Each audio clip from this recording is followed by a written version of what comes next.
there, like, telling Marlena, like, Ariana needs you. And it's just like, I feel I didn't know how else, you know, to... No, and that's perfectly fair, right? Like, I could tell, like, the thing is like, I could tell you what I intended, but however you're gonna, like, that's communication. Like, that's natural. Like, it makes sense. Like, that absolutely makes sense. Right, like, maybe that's a weird insecurity for her, because it's like, you know... It would be an understandable insecurity. She's not there as her mom. Right, and she's never had the chance to actually be Ariana's mom, so it's like, no, fuck you! I'm a good mom! It's like, it's you like... can't, I mean, like, well, it's like, I may not be a good mom, but I can't be a bad mom because I was never given the chance. Right?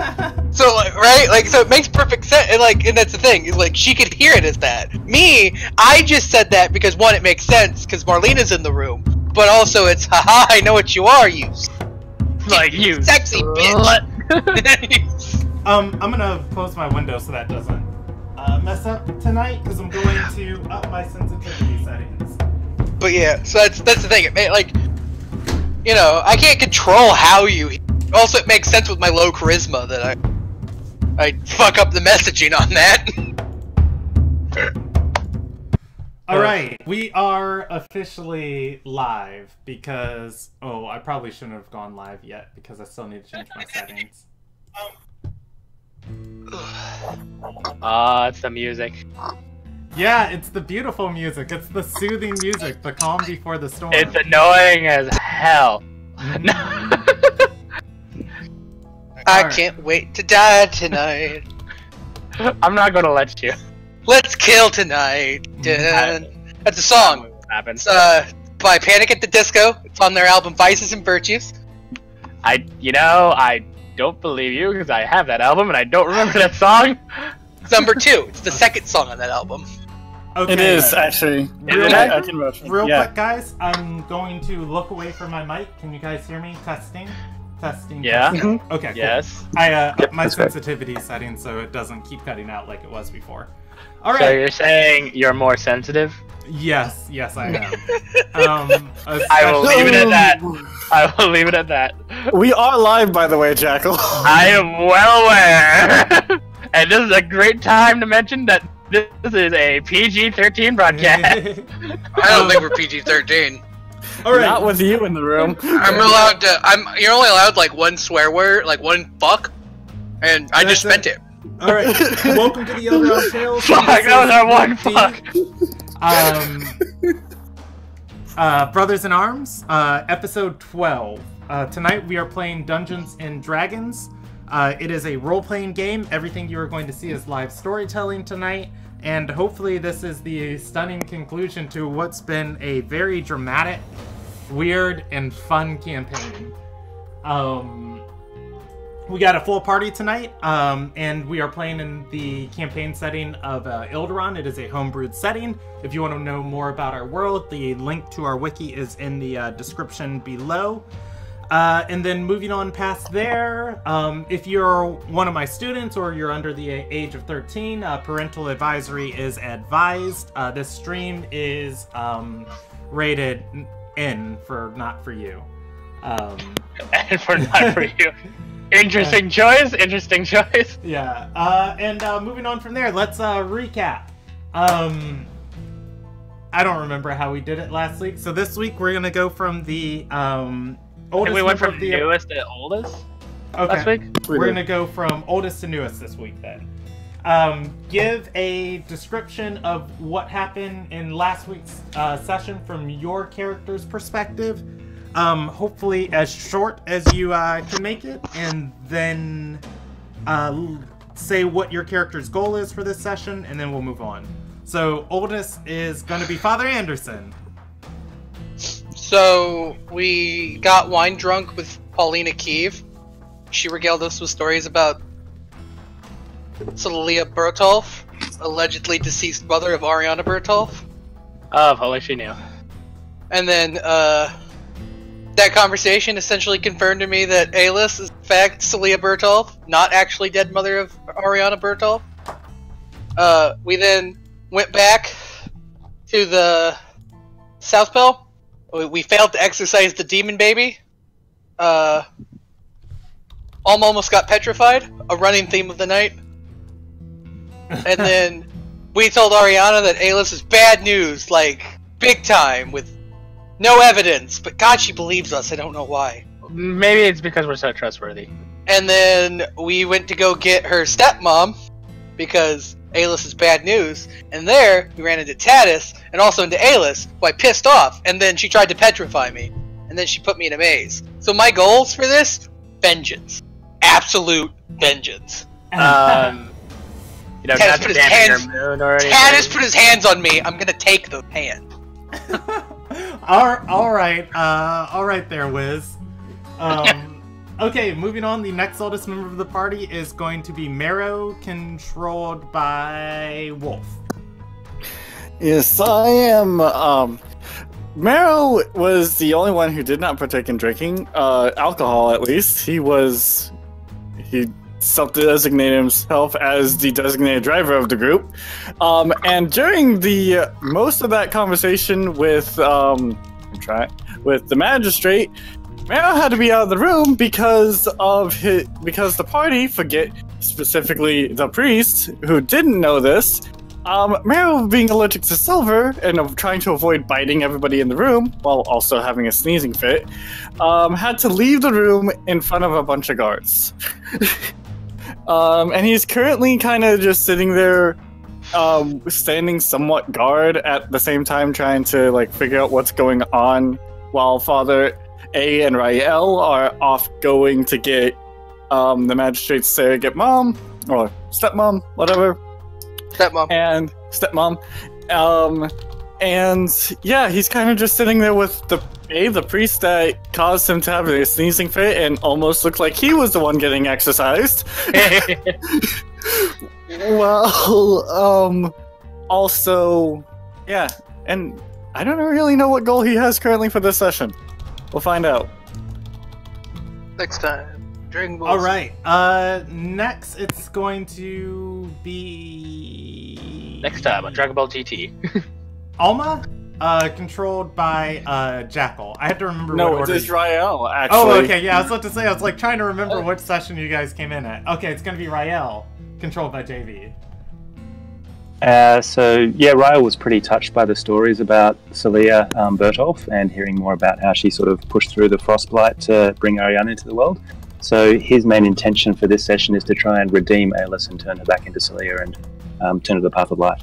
So, the last part was him in the castle with Father A. He got pretty spooked when Father A disappeared into the maze and has relieved his back and is now thinking about next steps.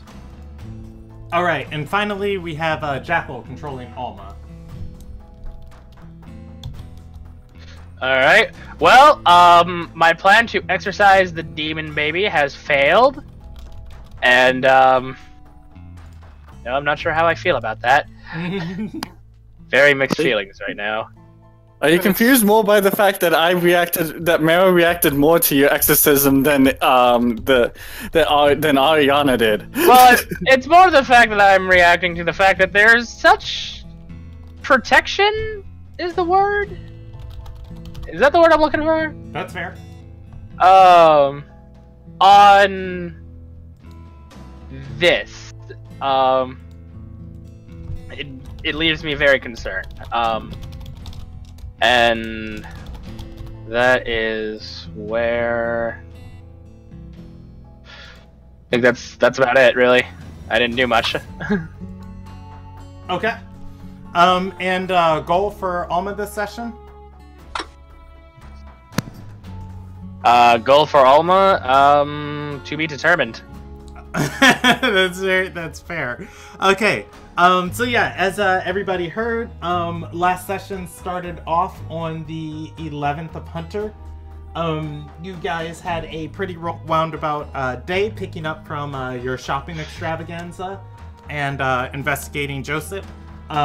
You went to various places around the Palace District and Aline, ping-ponging between council chambers, the temple, shopping bazaars, the castle of Zenith Rise, before you finally talked to Paulina Kiev, unwound with her as she was getting off of work for the day.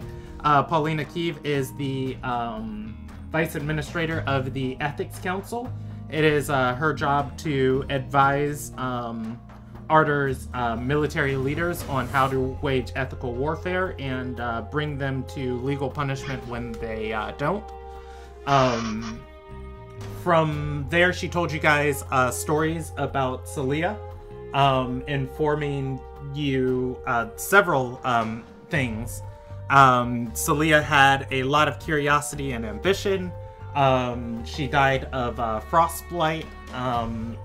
The only people with her when she died was Paulina and Ariana. And she lived long enough to give birth to Ariana. And she was afflicted with frostbite while she was pregnant with Ariana.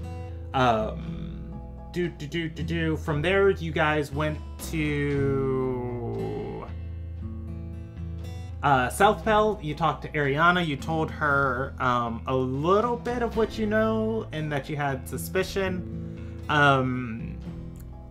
After that, you guys, Ariana decided that this needed to be done with precision and subtlety, and she didn't know who she could trust inside of the castle. And she gave you guys her signet to request aid from her stepmother, Marlena Bertolf. You guys went to do that. You passed a merchant. You made yourselves invisible in the street. You passed a merchant, though, who could see you. You guys ignored him and went into the castle. Inside the castle, you found Marlena talking to Tristan, the High Counselor in charge of talking with emissaries and diplomats. He didn't trust your intentions when talking to her. Tatis was also in the room.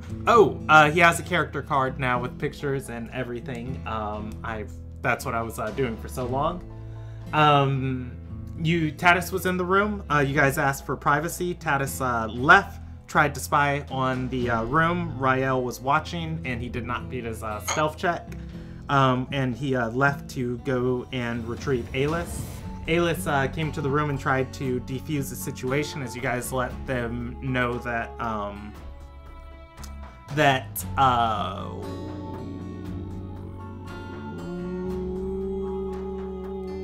Ariana needed help hunting a Gindenthal circle. At that time, Alis was walking through the hallway. Marlena picked up her sword and shield and headed out of the door to be stopped by Alis. Alis tried to defuse the situation. Marlena still insisted on going. While sitting in the room contemplating what to do next, Father A lingered behind to get a last word in, and Alis tried to petrify him, failed, and then threw him into a maze and threatened him for insulting her parenting, which was, as you heard at the start of this, a very, very, very just happy misunderstanding. Happy accident about this. Tatis and Alis headed out of the castle, and Rael came in looking for Father Anderson. After 9.5 minutes, Father Anderson was able to break free of the maze. From there, we are going to pick up on the night of the 11th of Hunter.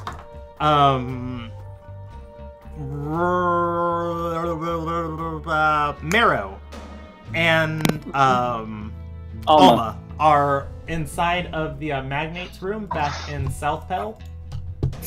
Let's go to Ardor. Would you guys stand guard in the room or in the hallway with everybody else? 'Cause, I mean, in the room. In the room. Okay. Once the silver powder left, or had died down, he would enter the room. Alright. So, like, Alma will be kind of leaning up against the singed wall. Kind of with a contemplating look on his face. And Marrow is going to just look outside, pretty much outside one of the windows, just seeing what he can see if there's anything that he can while he's waiting. Okay, I will tell you if anything interesting pops into your passive perception. Otherwise, you just see the city, lights and fires, and the dark swirl of the ghost storm still over the northern part of the city. And you remembered my feet, right? Observant? Yep. Okay. Just making sure you remember that I was observant.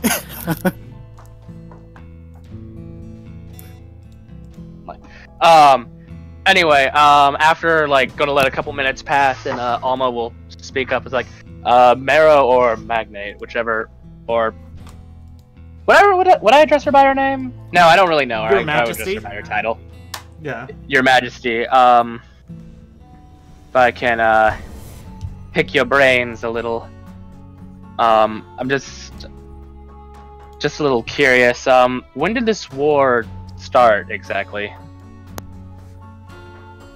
And also in the room with you is Weston Rendell. He's free to answer as well. Yeah, he's sitting on the chest that Tarum repacked after you guys sifted through him. Is Tarum still in the room, by the way? Yes, he is. Okay, so He this never Tarum... leaves Ariana's side. Yeah, just making sure that he was still in the room for Alma to know who everybody is in the room and where they are. Yeah. Ariana is going to chuckle a little bit and say, when you ask when the war started, she's gonna just have like a small chuckle and say, it never really started. However, there was postures for a civil war. It had to be almost 4 weeks ago, near the 21st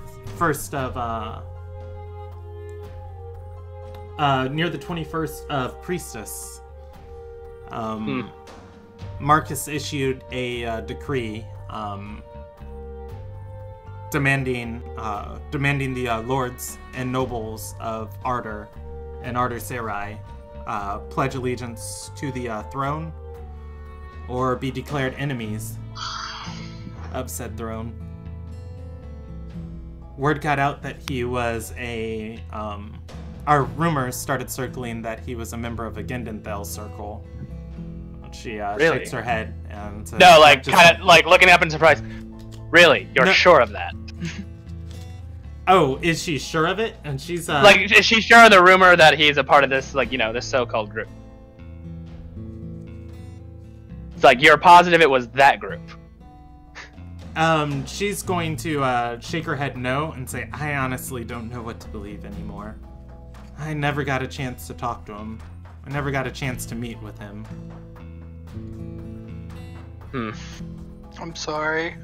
Well, like, the reason I ask is, not too long after, war was declared, Red X, declared their allegiance to the demons. Am I wrong?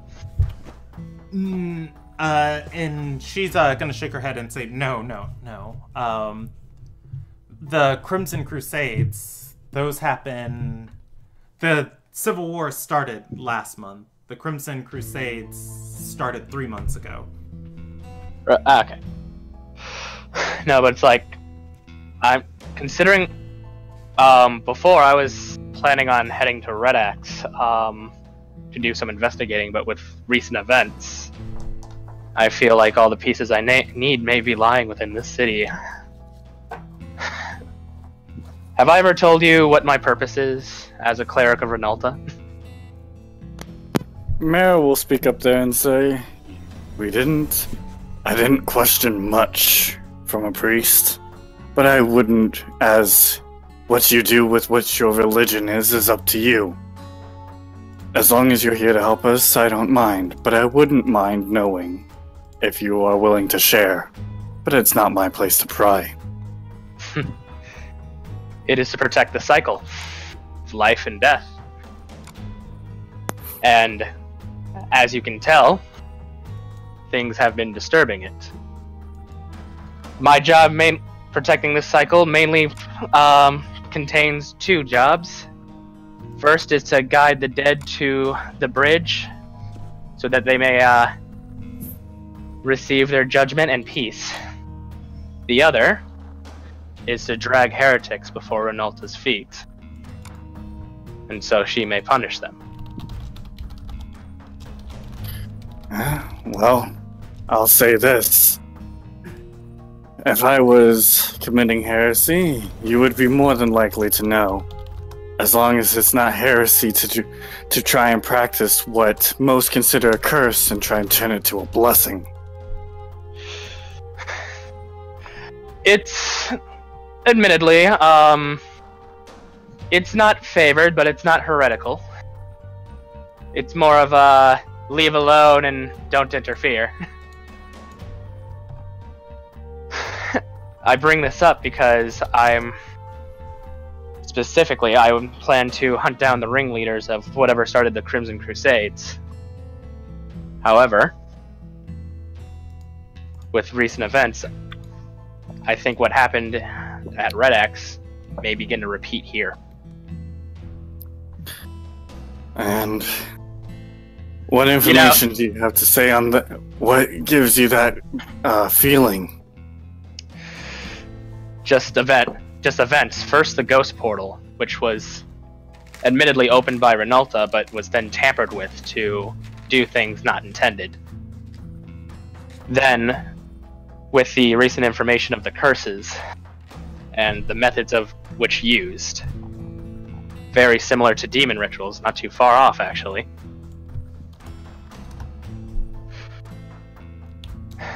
And lastly, it seems that the enemy, and it's not at your border, but is within your own courts. Hard to trust anyone at the moment. It would be perfect to possibly stage a coup, or even start a ritual without anyone knowing. So much bloodshed. It'd be easy to lure demons. They're attracted to wandering souls. And Mayor's just gonna say, the parasite helps the crane capture the toad. I'm sorry, I'm not sure I understand. The parasite weakens the toad from birth, from an infantile state, and then it warps it, making it unable to defend itself or have the natural instincts to hide. And then the crane eats the toad and the parasite, so the parasite can restart its own cycle, giving the crane more strength while also giving the parasite. It's an natural order of things, and I don't enjoy parasites. I find them disruptive and a confusing area of my line of work. Well, although I was not aware of your analogy, you hit it right on the head. I believe whatever this group is may be the team to prep the occult to perform their ritual and do to this country as they did to Red X. If my suspicions are true, I can't allow this to happen. If it is similar to what you think and what I think, then there would be some link. As with parasites, the parasite that goes into the new frog is always descendant of one that had already succeeded. Meaningful look at the magnate. Seems it's already put its roots in. As you're like having this conversation around her, she looks spaced out. Like she's only paying like she doesn't understand, or no, she's only like paying you half a mind. Like you guys started talking, and then she's been like looking out of the window. That said, I am following you guys. It just doesn't seem like Ariana's like paying you guys much attention. What about her guard or the other guy? Does they have any thoughts on this? Would Weston contribute here? I'm gonna roll him a percentage die on how much he cares about demons. Well, like the destruction of his own country. Yeah, but Weston's not politically involved, and then Aram, we'll roll him the same one. Taram is going to look at you and say, are you suggesting a crane is coming for her? No, Not her, crane. the whole country. The toad is the city, and ironically, where the parasite resides is in the core of the toad. Taking over its brain, first going in through the digestive system, and then goes to the brain quickly to develop the center of any toad. He then points to the magnate, the highest part, if you will. The crane is... She's gonna Like, attacking the look at city. you pointing at her and say, huh? Nice of you to join us in this conversation involving you and your own country. But the crane itself is... don't always know whether or not the parasite is there. The crane just wants a meal. What the crane is, I cannot say. But I can simply figure out that the parasite is most likely what our voodoo friend here is claiming. I just cannot figure if the crane is connected to it or is simply looking for a meal.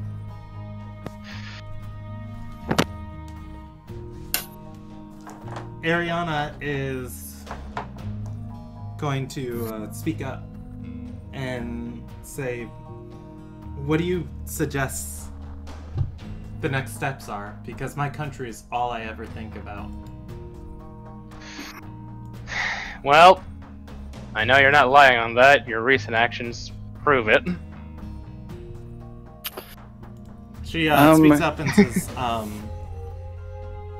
if this child dies or I don't bear it, I hold this curse forever. Or, Even if the... Or, I'm sorry, continue. or if I have or until I have another child. If I bear this child, I pass it on to them, but they have a chance to grow stronger than it is. Get rid of it. Unfortunately, I don't think the elimination of the child, death or otherwise, would solve the issue. It would merely delay it. It might slow them down, but as long as they got a hold within the city, within your councils, they'll simply try again, come with new methods. We need to root them out if we're truly to solve this. Kill the High Counselors. Not suggesting that. I'm kidding. Yet. Yet. Weston's. But you need to find out who you can trust. Like, as soon as possible, preferably.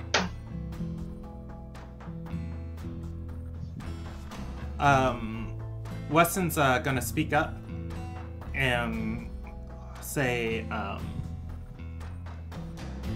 if I could, your magnate, or my magnate, family curses aren't the worst thing in the world, as long as you have somebody to share them with. It makes it more bearable. The sentiment's nice, but we're literally talking about a demon eating the soul of her child and taking over. This is a little more than a curse. He comes from a little line of werewolves. I know. Yeah, no, I don't. That's the thing. I don't think Alma knows that he knows. No, I think I can tell at least that he's lycanthrope, because the same way I told from you. Yeah, but here's the thing. It's a distinct smell. Yeah, it is a distinct smell, but here's the problem.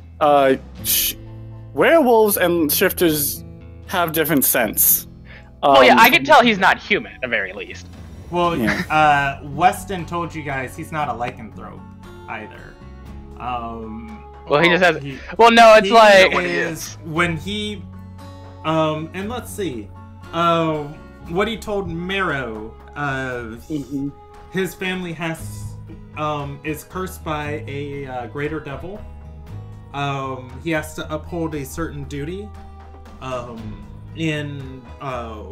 When he reaches a certain age, he becomes what one player dubbed as a dire werewolf if he doesn't uphold the duty as a result of the curse. Oh wait, this was caused by a greater Alma would be interested in this. Greater devil. Get up, devil. Not demon. Still. Yeah. Be very There's a difference. Racist. Not quite, no. There no. are Deathan in this. You know, just a priest who's already concerned with a demon invasion and trying to prevent it. You know? Yeah. Devils, I mean, though are a little more reasonable, still don't really want them around. Yeah. Real quick, But, just give me a history check for Alma, because I'm just gonna knowledge dump something on you that Alma would know. Okay. And I'm going. Do I still have an inspiration? Let's find out. It would help if we had our character sheet open. Unless you nat 1 this, it is. I would. Oh, I do still have my inspiration, so you know, if we really mess this up, we can. Where is my history?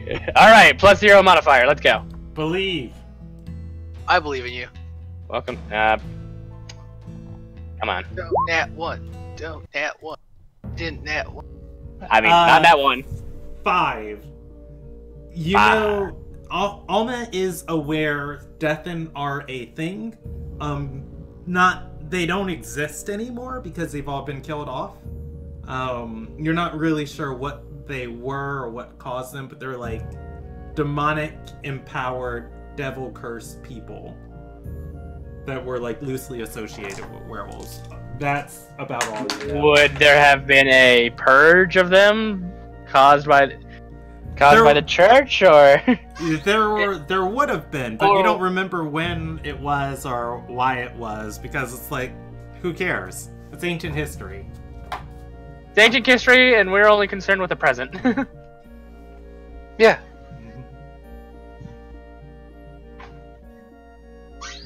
Robert Carpenter always says, "Don't learn from the past; it never happens again." Yep, that's totally the saying. That's definitely words we want to live by. I feel like that is a quote and a half right there. I want that as a Rob quote. Don't learn from the past. It never. Don't learn. Again. Remember, kids, your history class completely worthless. Okay. I'm gonna take a picture of me giving like a really smiley thumbs up, and we'll just meme it. Yeah. Yes. Okay. Anyway, but no, yeah. Basically, it's like we need to root out these people. From what Father and actually, have you mentioned anything to Alma before I say this, or About what? about the Alona guy, or not? No. Well, No. you were talking about the Genental cult. Yeah. I mean, I mentioned that Alis was a part. Like, you were there when I accused Alis. I don't know if I've ever mentioned Marcus. Was I?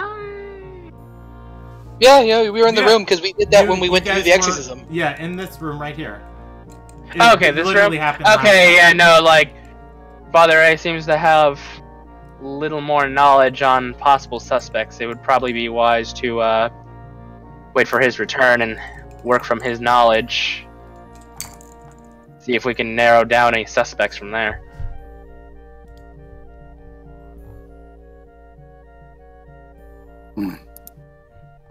Marrow, any suggestions, or? Mayor's just gonna nod and state, "Yeah, there's not much we can do currently, but wait."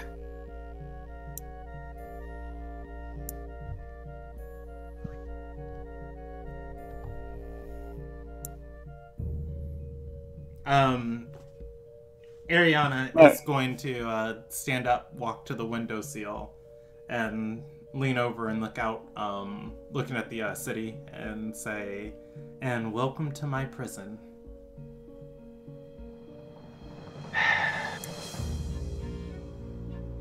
I understand it's frustrating. Having to wait. Being powerless to do anything.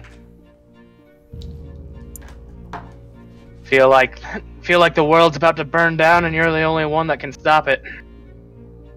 Sometimes, the thing that can help is to wait.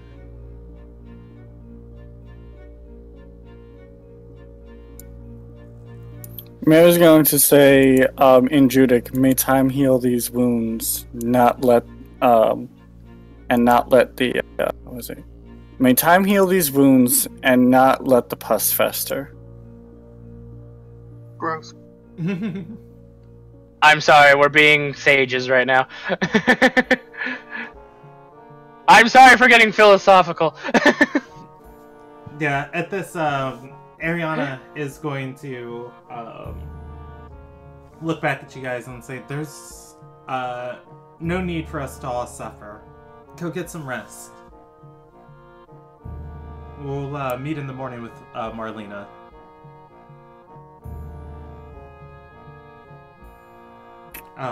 Weston's going to get up off of the chest he's sitting on, grab his spear, and bow and say, "Yes, Your Majesty," and walk out of the door. Are you sure you'll be all right on your own? Here's Tarum. Yeah, Tarum walks over to a chair and sits down, and she's gonna look towards him and say, "There's a whole retinue of guards outside, and Tarum never lose my side either. I'll be fine for the evening." I'm not sure I trust your guards outside, but I have no reason to suspect him. You know, with what little we have, all we can do is trust each other.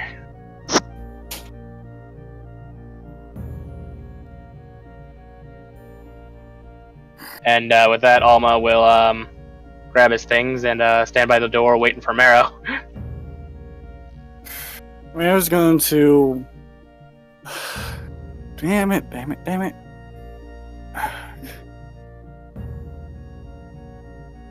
Marrow's going to look back and forth between the two.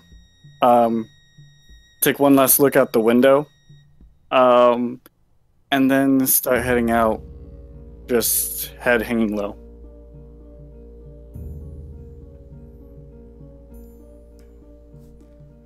All right.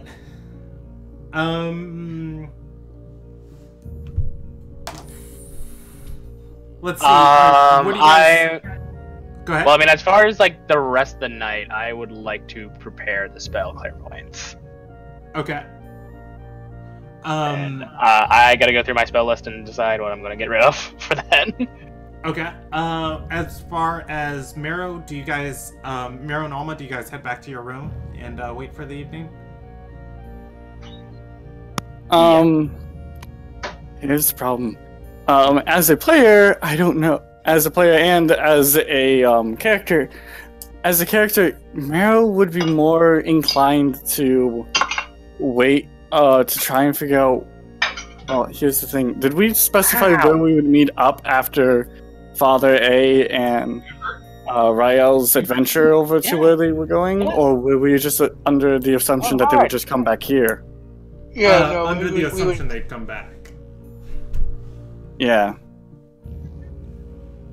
Marrow is going to stay nearby the magnate, but kind of just find a spot to not fully fall asleep, but just kind of meditate / do a slight rest, like a light rest,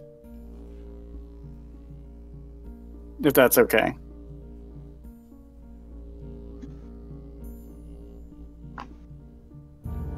That's still nearby where the magnate's keep is. Does Tarum ever sleep? Yes, you guys have walked in on him sleeping before. I feel like the man needs to get onto the A-list file trap school of never needing to sleep. But yeah, no, Marrow is going to find a spot that's nearby and take a light nap there. Kind of fight himself a little bit. but light enough that if something starts to stir for, like in a bush or something, pretty much is where he's going to take a nap. All right. That's fine. And we will handle the rest of the party. Rael and Father Anderson, you guys are inside of Marlena's temporary room, which was once Marcus's room. What do you guys want to do? Where are you headed?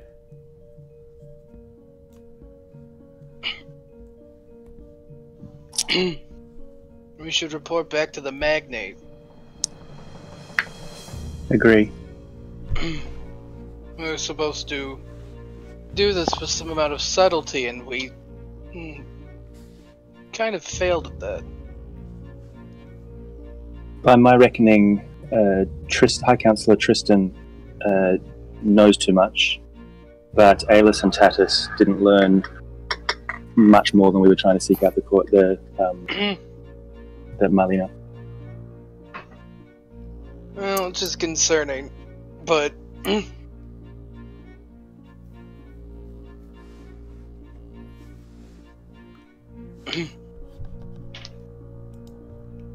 Would I recognize Tristan from, that night that Respis died and saved Marcus from being thrown off a building? I mean, he's a decently famous Ardorian hero. I mean, like, he was there, fighting Muscle Zombie with me. Yeah, you're aware of who Tristan is.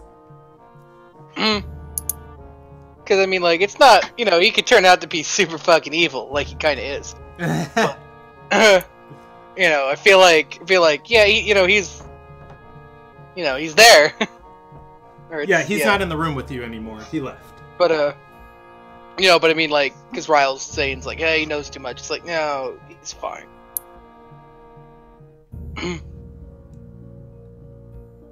The only thing I would think about would be maybe we could find Tatus this evening, capture him and bring him back to the castle.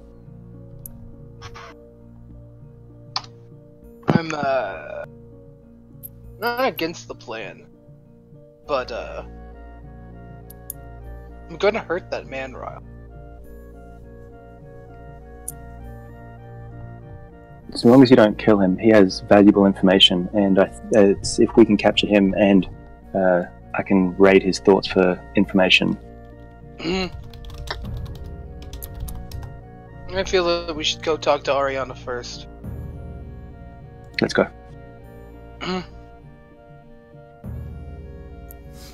Alright, you guys head off towards Ariana to Southpel. Do I raise any weird suspicions? Do we raise any suspicions because nobody totally saw us enter this building?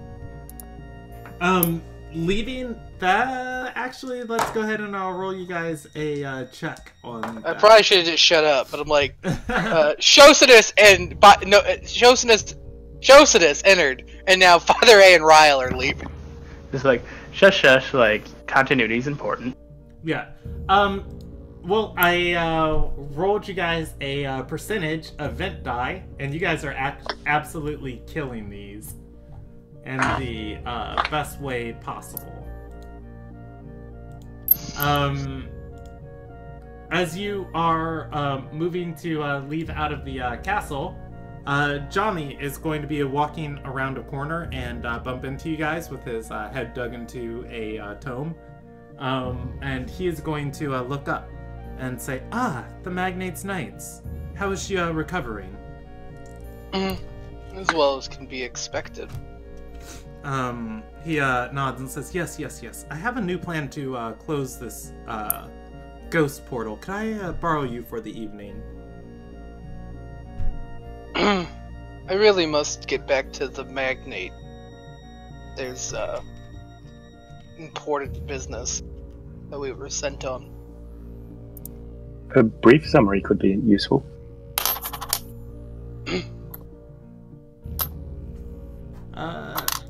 Jami is going to say, I am aware of a valuable material inside of the city. The cold iron, as you described it, has proven to be not useful in this endeavor. However, I think if we were to form some cage or ward around it, we could put a rune in the sky that could disperse it over time.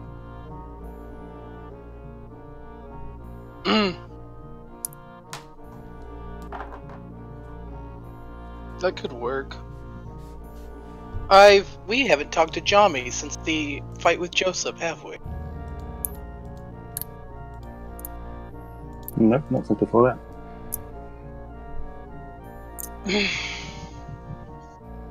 I have reason to believe. Do you say that out loud?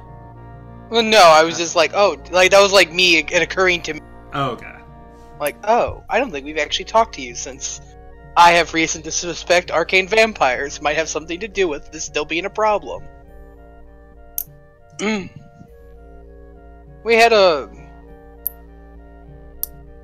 were actually at Tierenfall the day the ghost storm on the 10th day.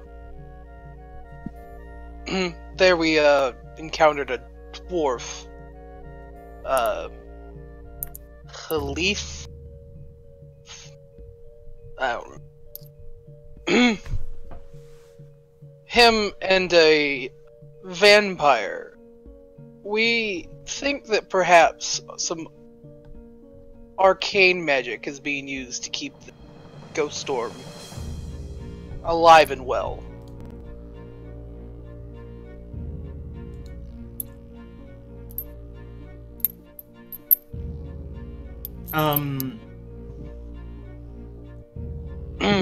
I'm not entirely sure.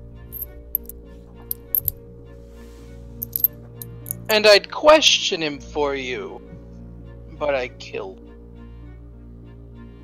On this matter, it's definitely worth investigating. So, does that mean the grounds? I'm a little Nagian. Jami. If you're going to insult my cultural heritage, at least know which one you're insulting. He's gonna shake his head and say, I apologize. Nevertheless, you have integrated well. Raya will chuckle. And he's gonna say, will you be going up to those lands anytime soon? I'm not sure, to be perfectly honest. He's going to say, he's gonna say, if you could ask the magnate, next time you see her, if she could increase the diviner's, oh my gosh, what is this called? Oh, the diviner's volt by 75,000 coins. I could hire another diviner. More resources would help me, as I have very limited personnel I can work with. I'll investigate the matter on my own. Is there any particular information or materials you're contemplating for the rune in the sky? He's going to say, why, yes, there is. There's a particular exchange happening tonight at the docks of Maiden's Watch.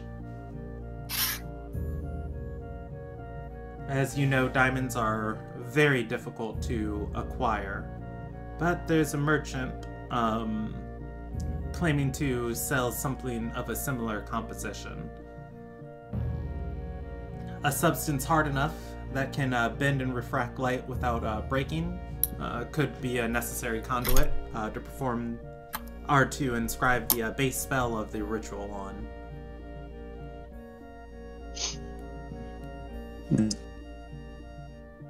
And this So is it's which... Diamond, Yeah. but it's not a diamond? Jami nods and says, curious, isn't it? Well, you would call that a strange diamond then, yes? It sounds strange to me. Can Rail do an Arcana or something check to see if he knows anything about this kind of material?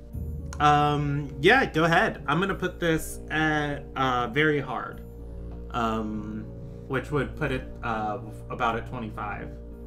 So is that Arcana? Yeah, go ahead for Arcana. Nope. Yeah, I mean, diamond dust and diamond is a very controlled substance. If there's anything similar to it on the market, like, oh, it would ruin so many economies. Fascinating. But no, And- what I'm trying to say, Ryle, is that aren't we investigating something that could use such a material? Yes, it might be the same, it might not. So this is happening at midnight tonight at the docks? He's saying, actually, it's happening now. And he's going to gesture towards the book and say, gesture to the book and upstairs and say, my diviners are all busy on task, and then with Captain Tatum needing one of us to constantly interrogate and dispel any visitors to Ariana, my time is stretched so thin covering the duties left behind by those. I can't pull myself away to go investigate this.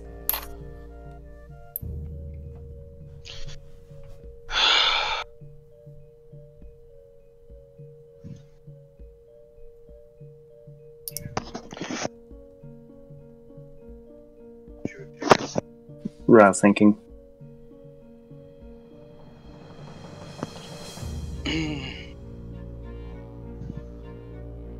We need to go back to South Pell, but we should probably take care of that. But I don't At least know get more. if both of us should go. You go to South Pole and I go to the docks?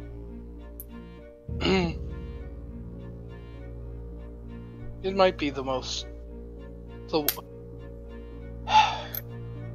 Yes, that seems... decent.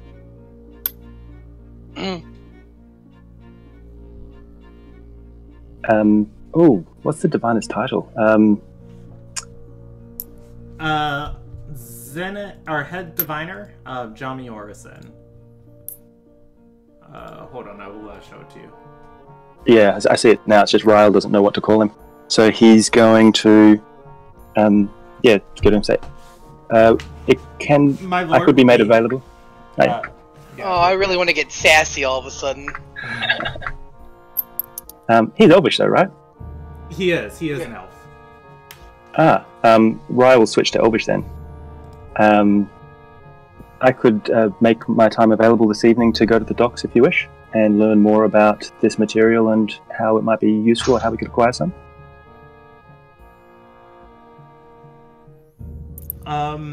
He is going to nod and say, the woman's name is Credori. Or rather, the merchant's name's Credori. If you simply... I've already made the purchases and had the funds transferred into her vault.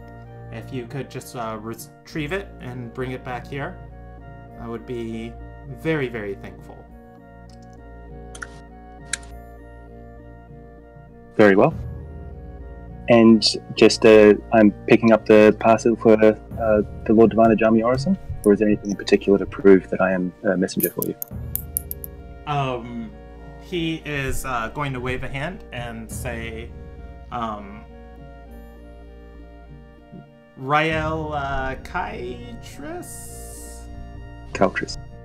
yeah, he's gonna say, Rael Caltris. I'll send her a sending of what you look like and that you're operating on my behalf. Very well. And he's going to begin walking through the hallway. Oh, and you know what? He's going to stop and bow to you and say, my lords, as Father A is nobility. Not sure what Rael is. And then he turns and keeps walking. Do I be sassy? Do I not be sassy? Brandon, tell me if I want to be sassy. The last time it got you thrown into a maze. It did. So I say do it. What more do you have to lose? If you want to know more about the Ghost Storm, Jami, you should talk to Lilfear. Because I know what he is. And I know what she is.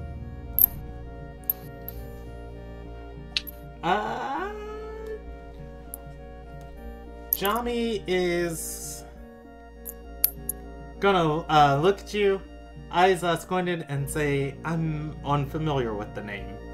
And then keep walking. Your comment made him uncomfortable. Yay! Congratulations. It should. Also, I'm gonna laugh if you guys completely miss Mara in the bushes. I just imagine like them walking and Rael just being like, so Father A, about making friends, everything you're doing, just try and do the opposite of that. Oh boy. And then, again, it's just, oh boy. Ryle will look to Father A and say, Lilfair, after Jami's out of earshot. The woman with the child you saw. Yes, but... Okay. Jami Orson is the Silver Senator for Sarah. She's her boss. Or he's her boss. Interesting. This court is infected. Alright. Okay, so you just outspell and me to the docks. So Rael's going to the docks and Father A's going to South Bell? Yes. Okay. We'll handle Rael first because he'll break off first, going to the Maiden's Watch docks. And yeah, then we'll... So... Go ahead. Ah, cool. I'd finish the intro first. Oh, no. I was just going to say, start describing the docks to you. Dude, was there anything you guys wanted to do while you're walking? Just Ryle would want to go stealthily. Okay, give me a stealth check. Where is it? Average. Alright, and give me... What is this? Yeah, we'll go with that. Why not? Alright.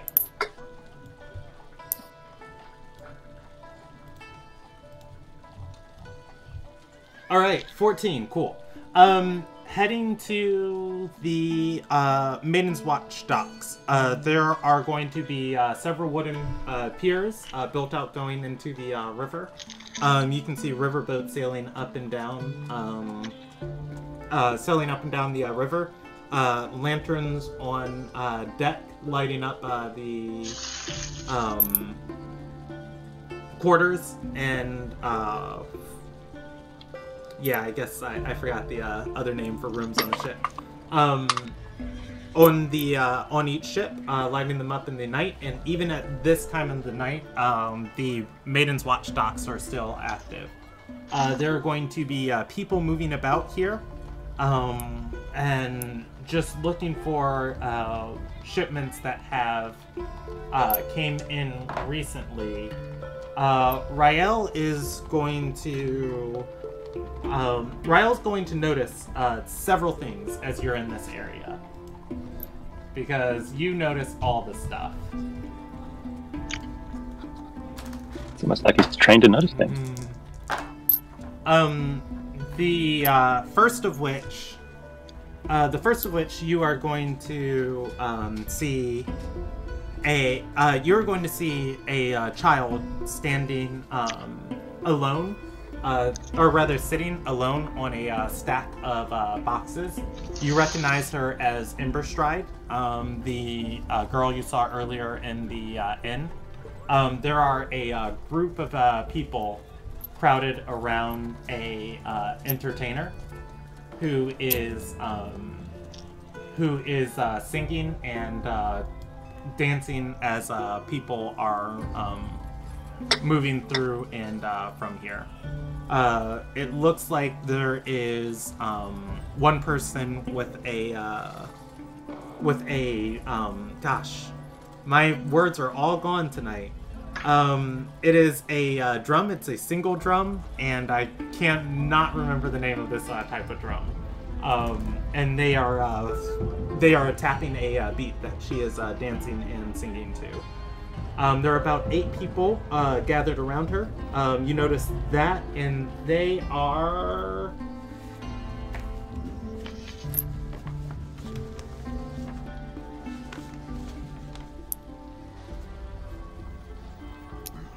I'm just seeing if...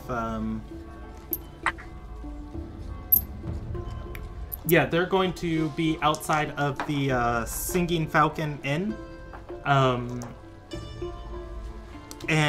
Yeah, stepping away from this, you're going to see several people moving a cart with a meal towards the dock. Among that group of people, you are going to see a woman who has appeared to notice you, sulking down the street, and just kind of like taking a lay of the land. Her eyes connect with you, and she waves and starts walking in your direction. Do I recognize her? No, you do not. However, I don't like this picture, but anyways, we're gonna use it anyways, because I've used this picture for something else. She's going to walk up to you and say, Rael, you're the one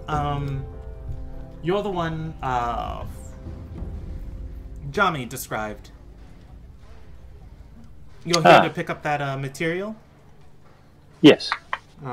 She nods and says he paid right good money for it.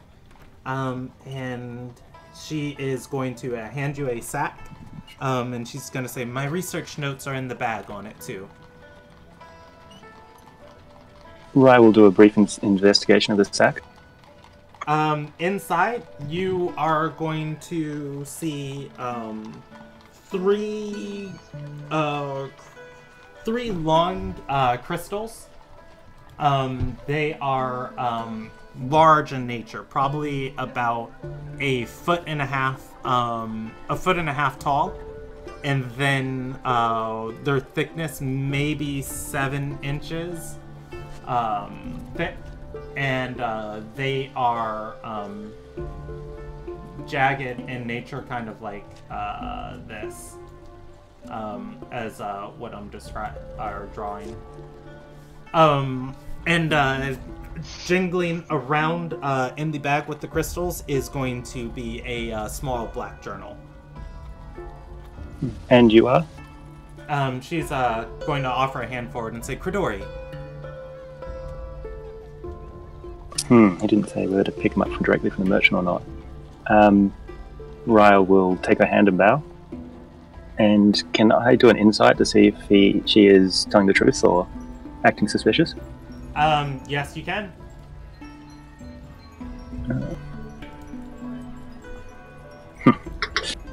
Alright. Yeah, you're not really going to be able to tell. Everything about this is strange to you.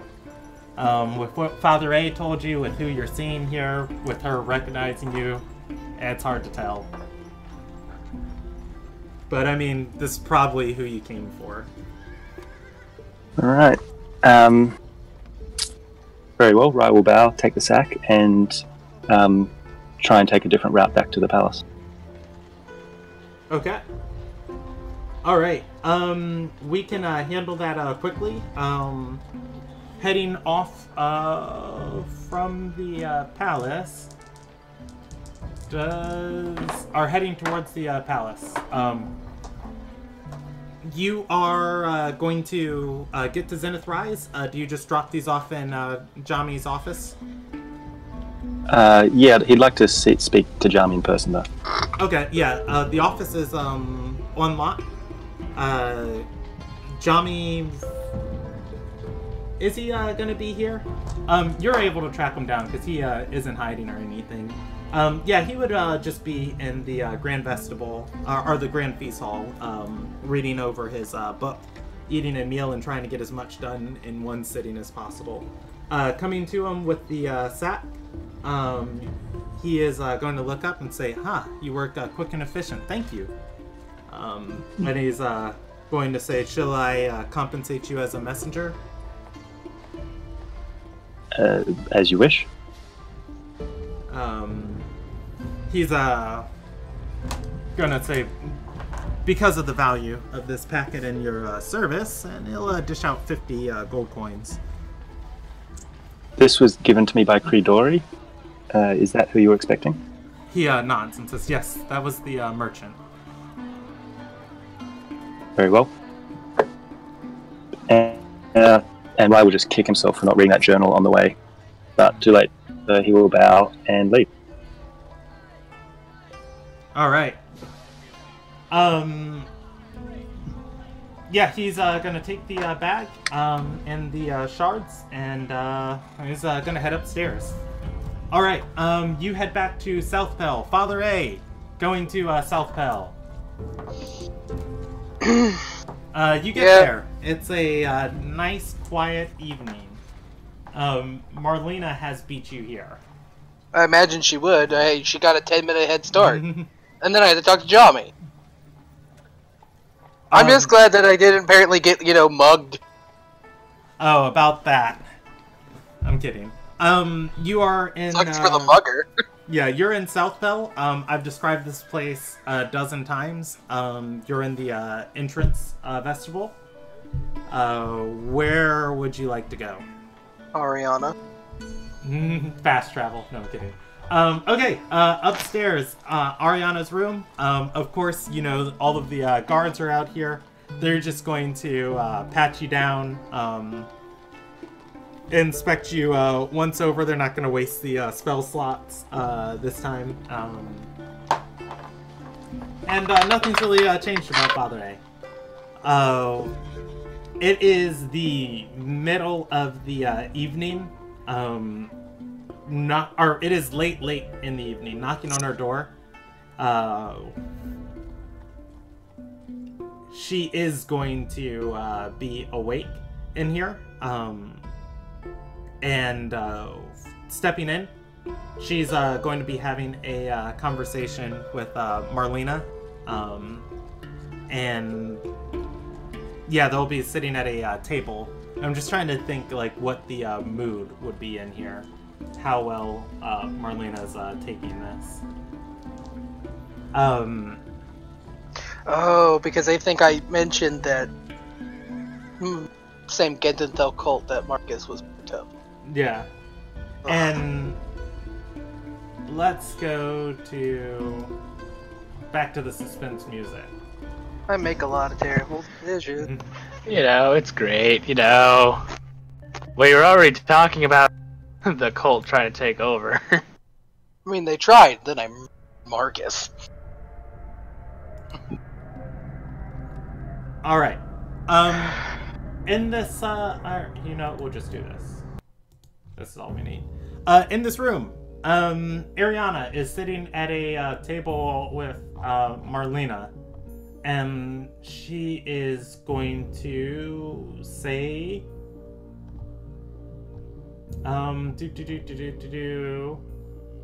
Where is... Here we go. Ariana.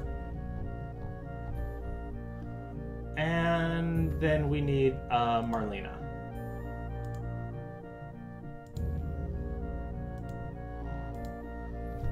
She's going to say as you step in, she's going to say,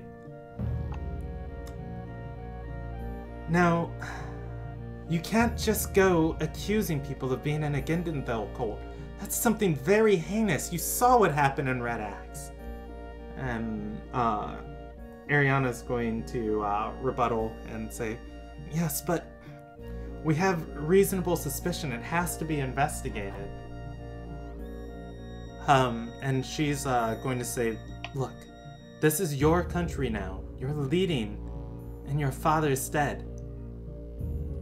You have to abide by the rules and laws that you set up and enforce.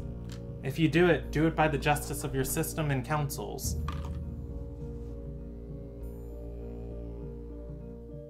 And Ariana is going to say, so you're not going to help me?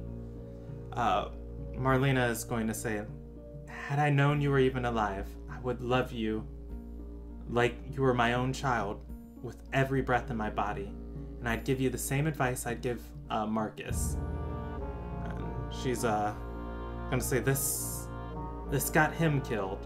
Don't follow his same mistakes. Why do I always gotta be here when she's talking to Marcus? Because irony runs thick, and karma is not going to let you get away with it.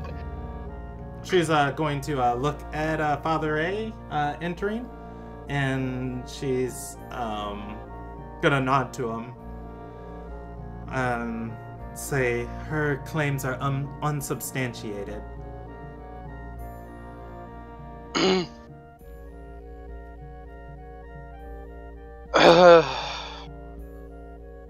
I might be able to help substantiate them. I'll have to go visit Kalkin.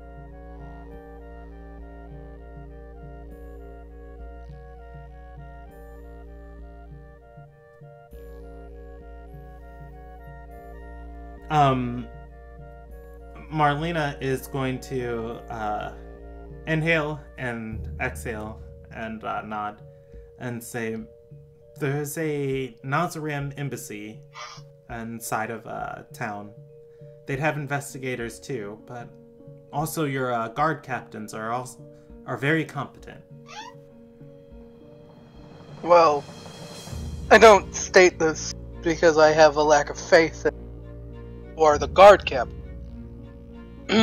It's because the person who informed me about the various people within this cult likely also told the Kalkin.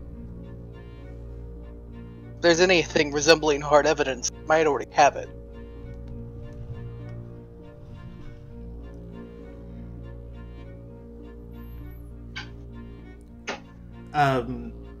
She is going to look to Ariana and say, the Kalkin respect no nation, no boundary, no law.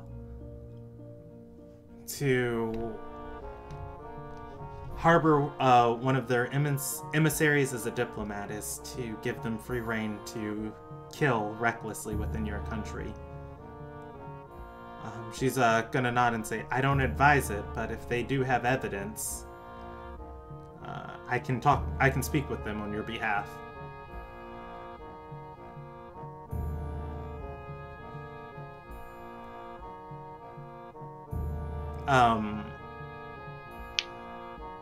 Ariana is going to look to Father Anderson and say, well, we did allow one of them to become a knight within the country.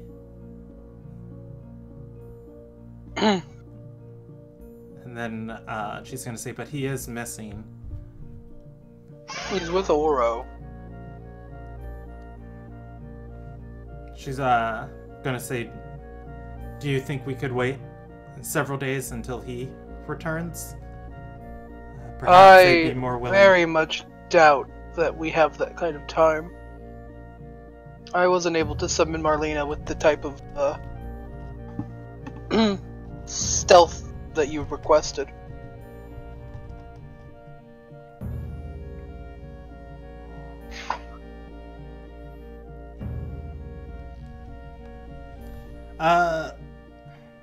She's gonna say, you have some existing relation with them. Do you think they'd be willing to handle this matter subtly?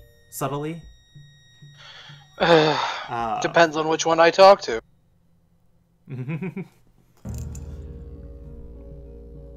Kytrina, who is in fact in charge of the Kalkanon, can do things under the table. Do you want it done quietly, she would. If Makana hears about it, she'll probably tear up half the city. She'll get the job done. But it'll be as loud as possible. Marlena's gonna speak up and say, in my experience, the Kalkin are hounds who should not be let off the leash, or let off their leash.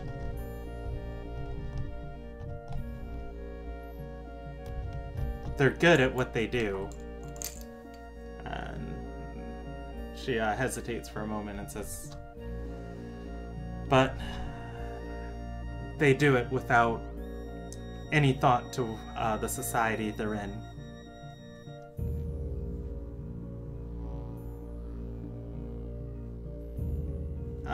Ariana is going to say, you said that the matter didn't go as as subtle as you hoped it would when you summoned Marlena. What happened? When we arrived, is Marlena gonna chime in? Yeah, she was just gonna say, I was in council with one of your high counselors, and we had an entertainer from the castle providing music and ambiance for us for the evening. The entertainer is a member of the Circle.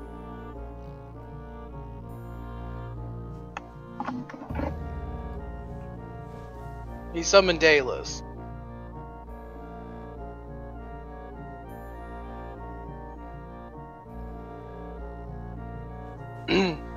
So she was aware of our presence there. Not necessarily the content, but...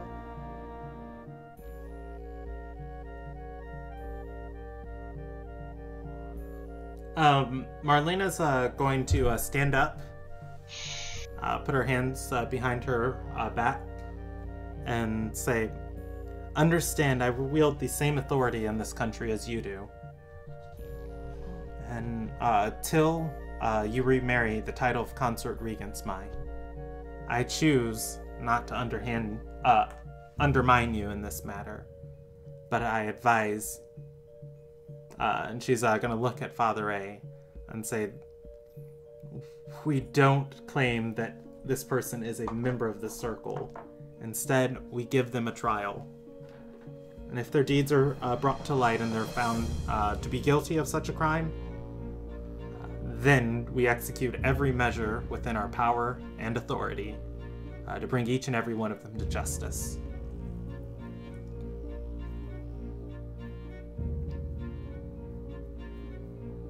And you know what? I'm gonna roll a percentage die because I'm wondering how much of this is me and how much of this is Marlena.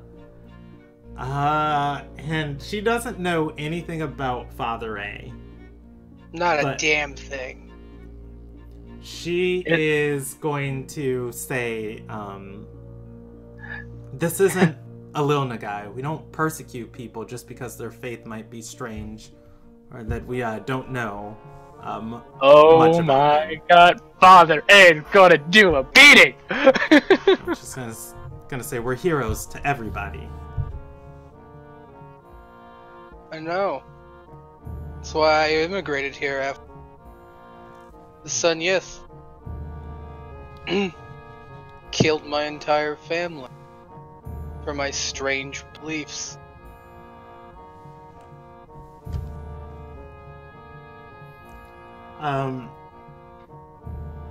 She's gonna look at Ariana and say, do you know why your father was able to hold this country together so well? She shakes her head and says, he knew of the culture and the traditions that Ardor was founded on, and he blended those with modern practices, measured when needed, fierce like the wolf he was, when also needed. He was a tempered leader, one that Ardor hasn't seen in many years. You were selected under the path to peace. Keep that in mind. Marlena's going to look at both of you and say, if my services aren't needed till the morning, though, may I reside in your castle for the evening?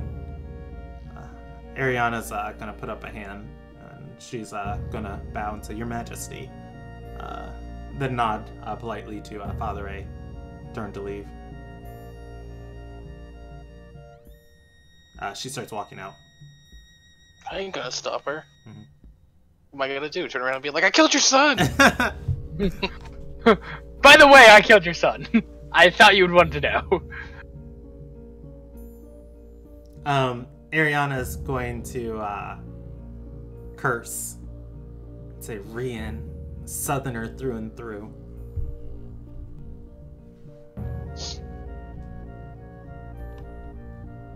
She says this on the way out, or? No. Ariana says that as Marlena leaves. You have to forgive me. I don't know much about Southern Koreans. She shakes her head and says, like Somarvilla, they're about their courts and their balls and their laws and their order.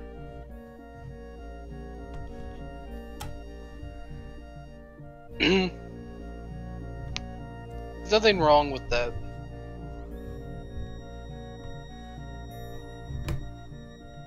Laws, rules.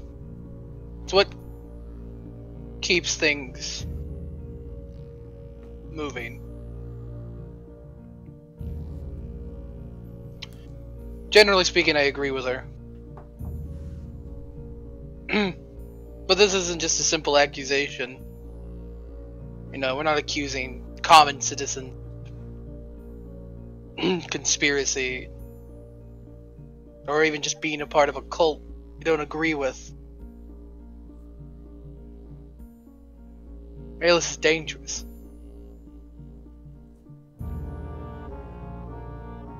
I don't think we could contain her if we wanted to.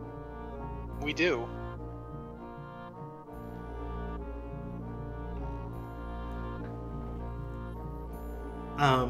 Ariana's gonna nod and say, I have 30,000 knights in the city. 100,000 more on the way. Or, no, I'm sorry, she's gonna say I have 30,000 soldiers in the city.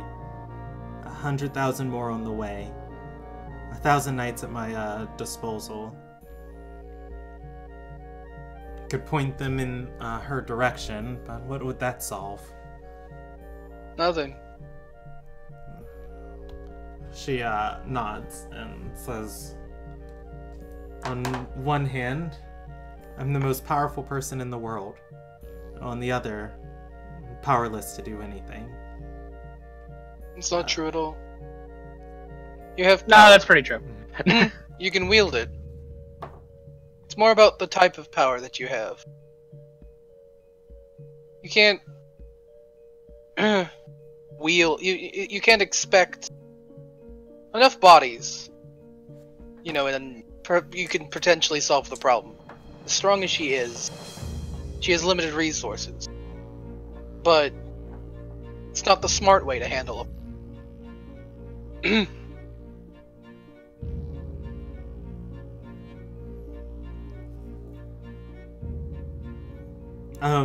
She's gonna say, well then, we'll just have to be smarter. Tomorrow we'll talk with the Kalkin, get some rest.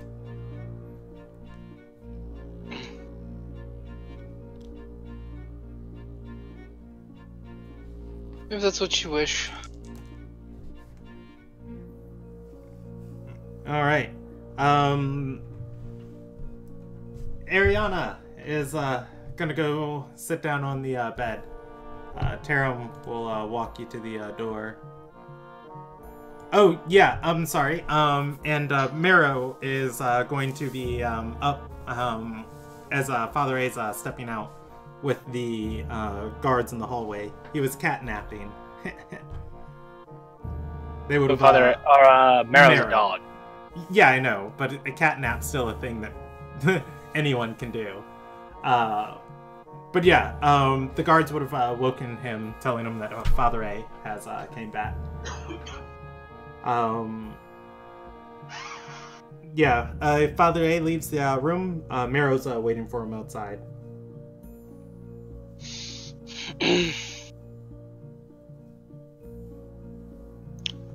You guys are walking through the hallway together. Were you waiting for me, pup? Wolf, if you're there, your mic's muted.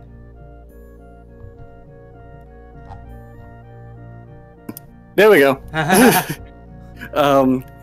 He would reply, "You didn't specify where to meet, and I'd rather not a confrontation happen right outside without me being able to help."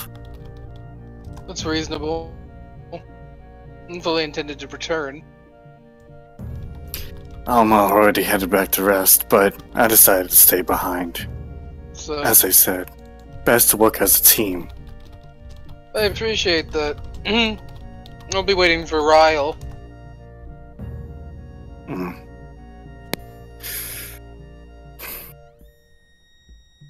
As they're walking, Marrow's going to take a slow breath and then ask, "What do you know of shifters?"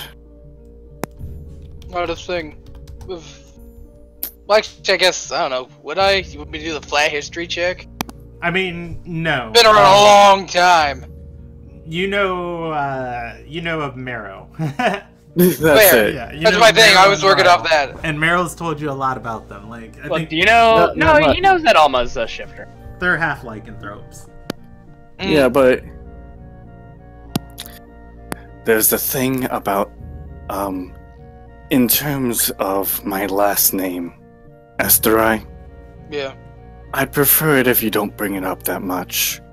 In shifter culture, you don't give people your full name until you actually trust them and consider them a friend. And as much as we have been through, I feel I should be the one to tell you my full name before you can go around saying it as much as you have.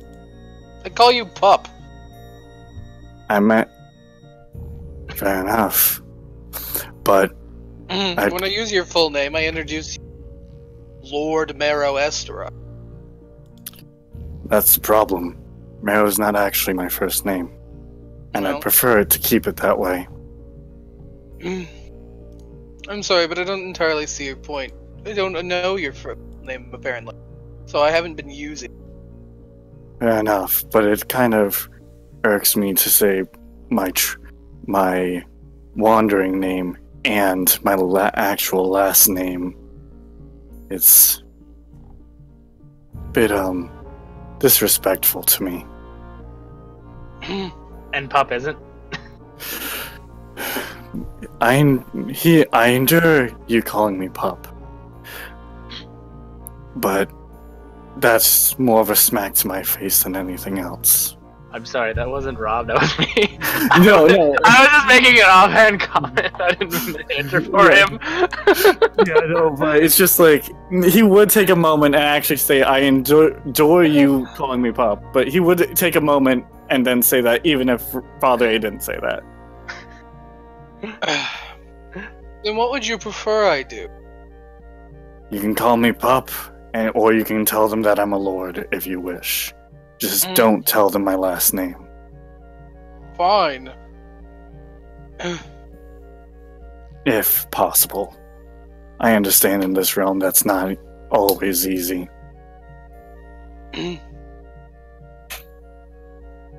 May I call you Lord Marrow? Is that suitable? As I said, I'm fine with you calling me pup. I'm fine with you calling me Marrow. And you can call me Lord Marrow if you're introducing me.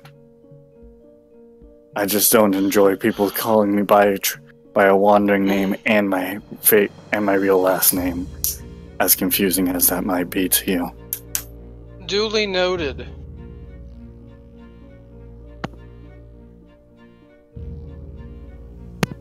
Alright. Rael is going to get back to, the South Belt. you guys have the opportunity to rest. Taking it. Yeah, as almost as already prepared. Like almost been already sleeping for like a good 3 hours. Cast Feign Death on myself so that no one can actually wake me until that 8-hour time limit.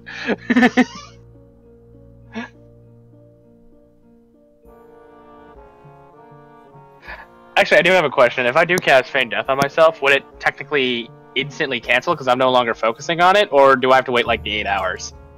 Because I put myself down. Yeah, I'm not 100% certain with the or familiar with the spell. Let me read it real quick. I'm not actually doing it. This is a hypothetical. Yeah, I don't have the You know, in case I want to fool someone that I died or something. touch a willing creature, put him into a well, I touch myself. Just rub myself on the shoulder. I'm touching myself, and I am willing.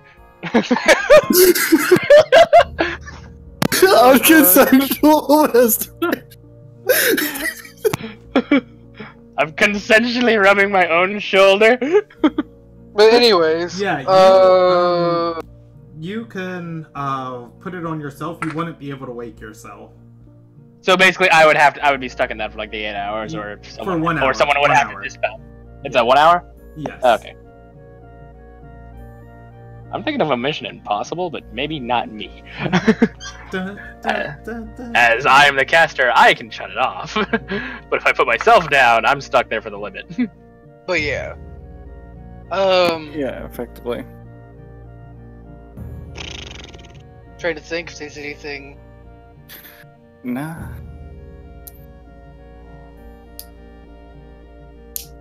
Yeah, I guess we can get the. Long rest. Put this in big in air quotes. The long rest in. Hey, What? the That long one rest is- gives us both of us our new level, Rob. Oh no, I just don't trust Brandon to let me sleep. I wouldn't No, do he's that like, to you guys. I know they'll level up if I let them rest, but I want them to be at this level for like another day or two. No, trust it. All right. But yeah, I mean, I don't think we have anything else to do, so. Making sure I got everything back up to date. Yeah, I do. Ra will just alarm his room while resting. Meryl would do the same after he entered the room and seeing Alma dead on the bed. I said I wasn't actually guessing it. It was a hypothetical. Just like, you know what? For the next hour, I really don't want to be disturbed. But yeah, he would cast alarm in his room as well.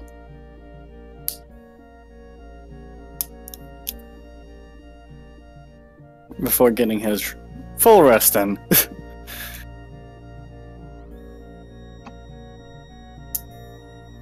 Alright, okay. Yeah, the night is going to pass uneventfully.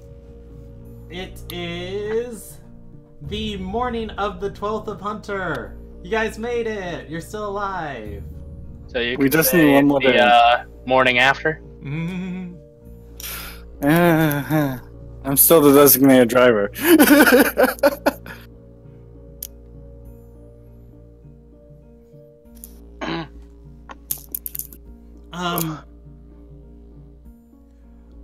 All right.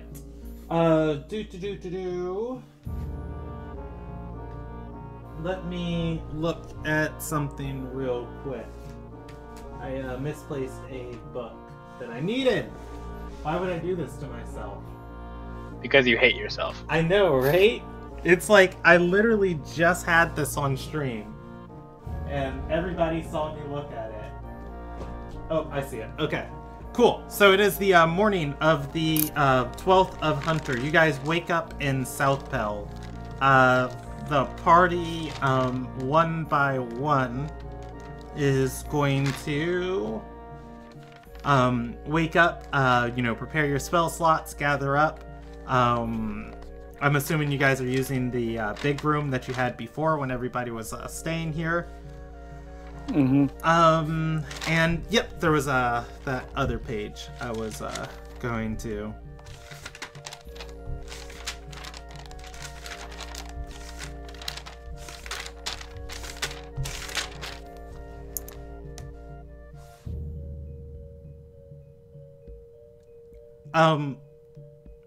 Okay.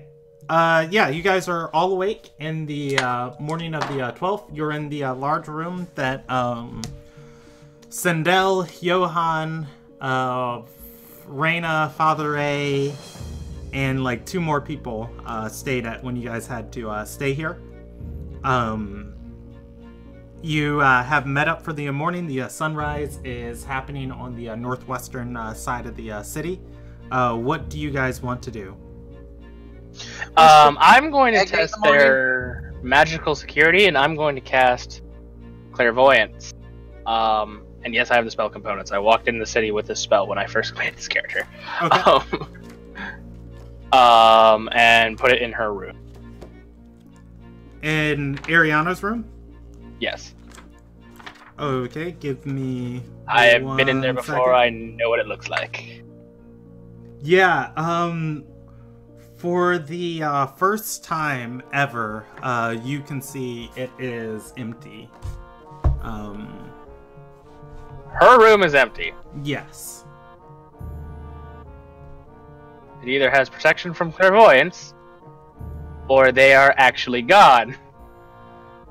One is incredibly concerning. The other is right. The other one makes complete sense. Do you relay this to us? Are you doing this as soon as you wake up? Which the only one who would be able to tell it to is Marrow. Well, no, the No, party's together. No, the Oh, party's okay. together. Yeah, I would relay this. I'm not even gonna say anything. I'm storming up there. It's like, Ralph follows. Marrow. I mean, first thing we're doing in the morning. All right. Yeah, Marrow's gonna follow. You know, it never hurts to make sure she's safe.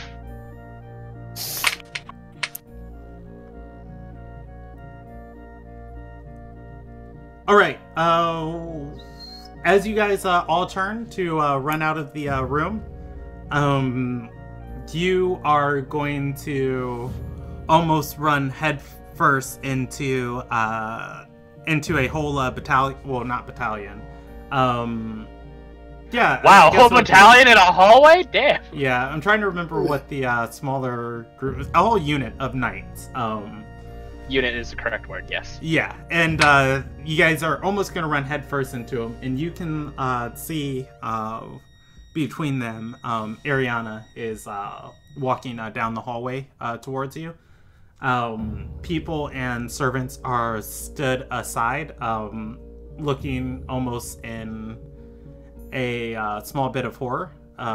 Just, nobody else has seen her bandaged up and, broken and beaten from, when she took the blow on the battlefield. She's been cooped up in her room this whole time. As she's walking through in her bandages and casts, the knights are escorting her to apparently your guys' room. They part, and Ariana. Oh, we're literally about to go there, and she's just in by our front door.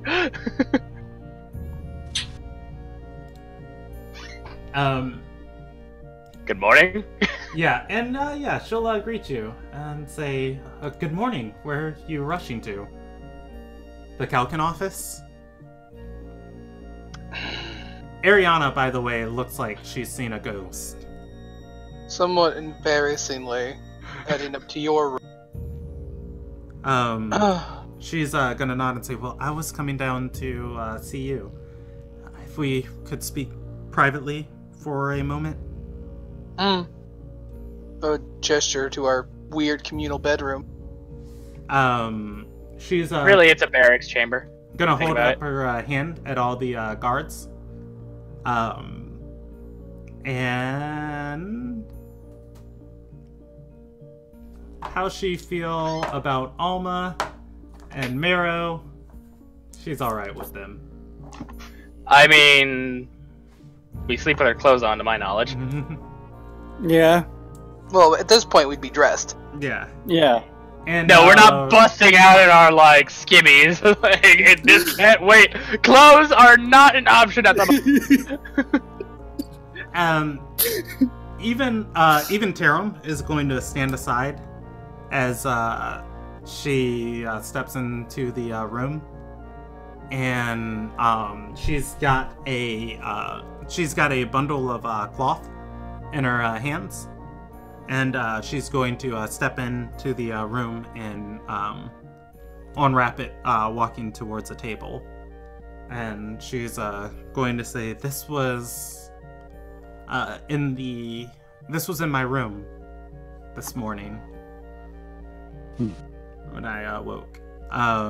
She unwraps it to reveal a sheet of parchment, and she places it on the table. And she's going to say, "I want you to be aware of my choices today." And she taps the parchment. As she does, a mouth forms on it, and it wind begins blowing around the paper until the wind forms into words, and you hear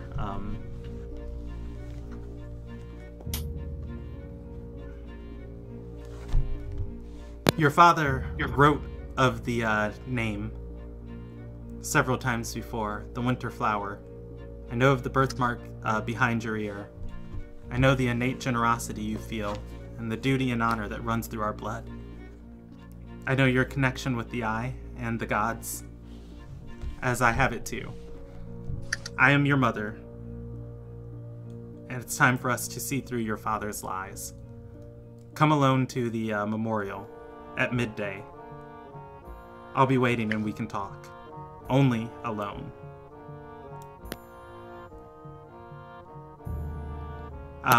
The mouth disappears. Ariana is going to look up and say, "This letter is details about my father, my family, intimate things no one could have known unless it's true." She's gonna say, "I'm gonna go and see who this is. I'll have Tarum close, but..." Talus.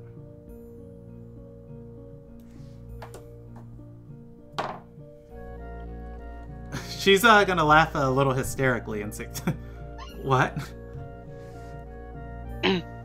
Talus. Talus is your mother. And you know this. Ariana's gonna look like side to side and then nod at Alma and say, "How?"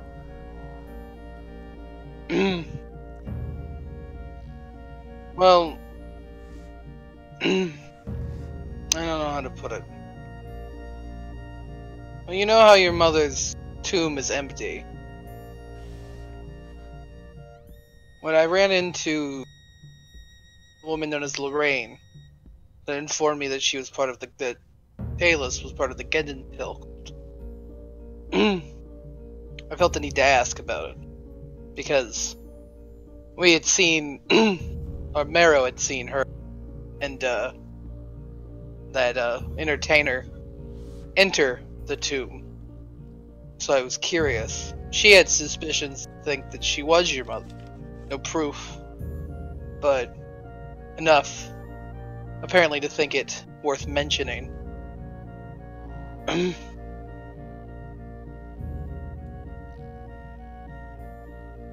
I grew suspicious at that point. We went to speak to Councilwoman Keeve. She's the only person I know of that knows your mother, and... But more than that, Alis refers to you as the Winter Flower. From what I can gather, it's a nickname nobody else should know. But...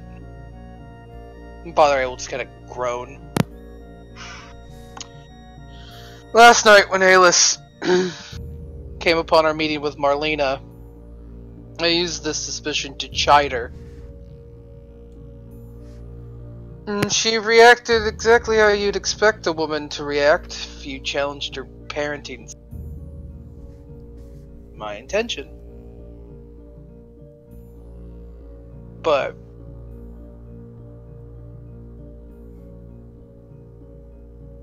I'm sorry if that's not enough evidence to truly spell it out for you, but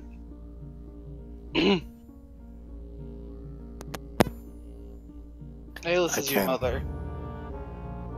Marrow's gonna chime in and say what he says of me spot walking of the encounter, at least from what I was involved in, I can vouch is completely true.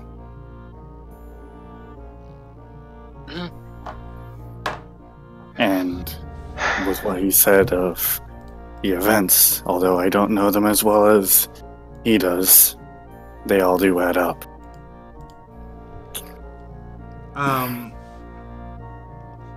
Ariana is going to look to each of you and say that would be fine if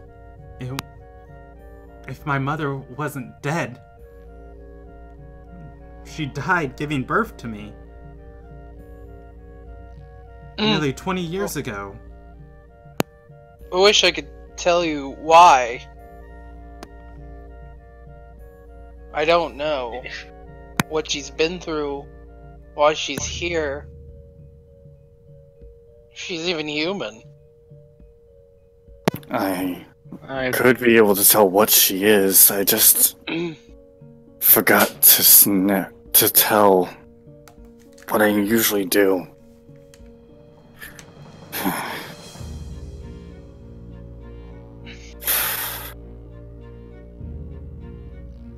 I wanted more evidence before I told you. Especially since in the same breath I'd have to tell you who she was, I'd have to tell you that she's dangerous.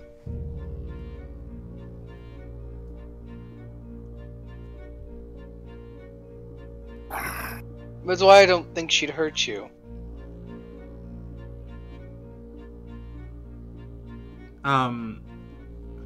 Ariana is going to stumble back a little bit and say, I need to sit down. Is there a chair in this room? There is. I mean, we're dead. Yeah. Alma will be cut enough to pull up a chair. Yeah. And she's going to sit, and she's going to say this. I'm going to meet with her today. I have to talk with her. At least before an assassin finds her like they did Marcus. I need answers on my own. Did she say specifically where you were meeting? She nods and says the Bertolf Memorial, and Ooh, a memorial. Has Alma been to the memorial before? It's in the graveyard. In the yes, I've been there! I mean, I kind of wanted to drag you to that memorial because, you know... Well, I mean, I have clairvoyance. You can speak with the dead. Yeah, I can also... Okay, speaking of which, ironically, I do need to re-prepare that spell. I kind of took that off for more, Don't worry, offensive ability. I can cast it. Alright. I always have to have it prepared. It's a knowledge domain. Yeah, it is. As you guys are Anyways. talking, But I do have clairvoyance, and it's a location that I'm aware of, so there's we a can knock on your guys' door, and someone else steps in.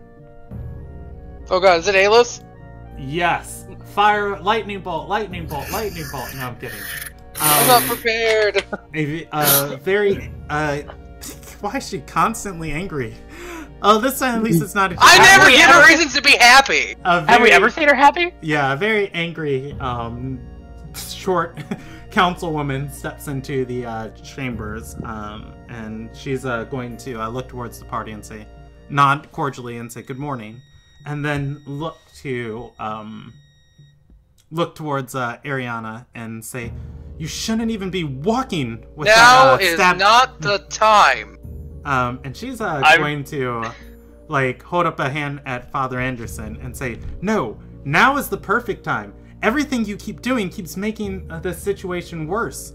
We had our plan in place. Nobody was going to question you. You would be back on your feet within a month. Ariana's going to look up at her and say, Anadelia, you're in charge. Complete control. Order the High Council however you wish. Anadelia is going to look side to side and say, for how long? Ariana shrugs. She's going to hold her stomach, and then stand up, look to everybody in the room, put the cloth back over the letter, then pick it up.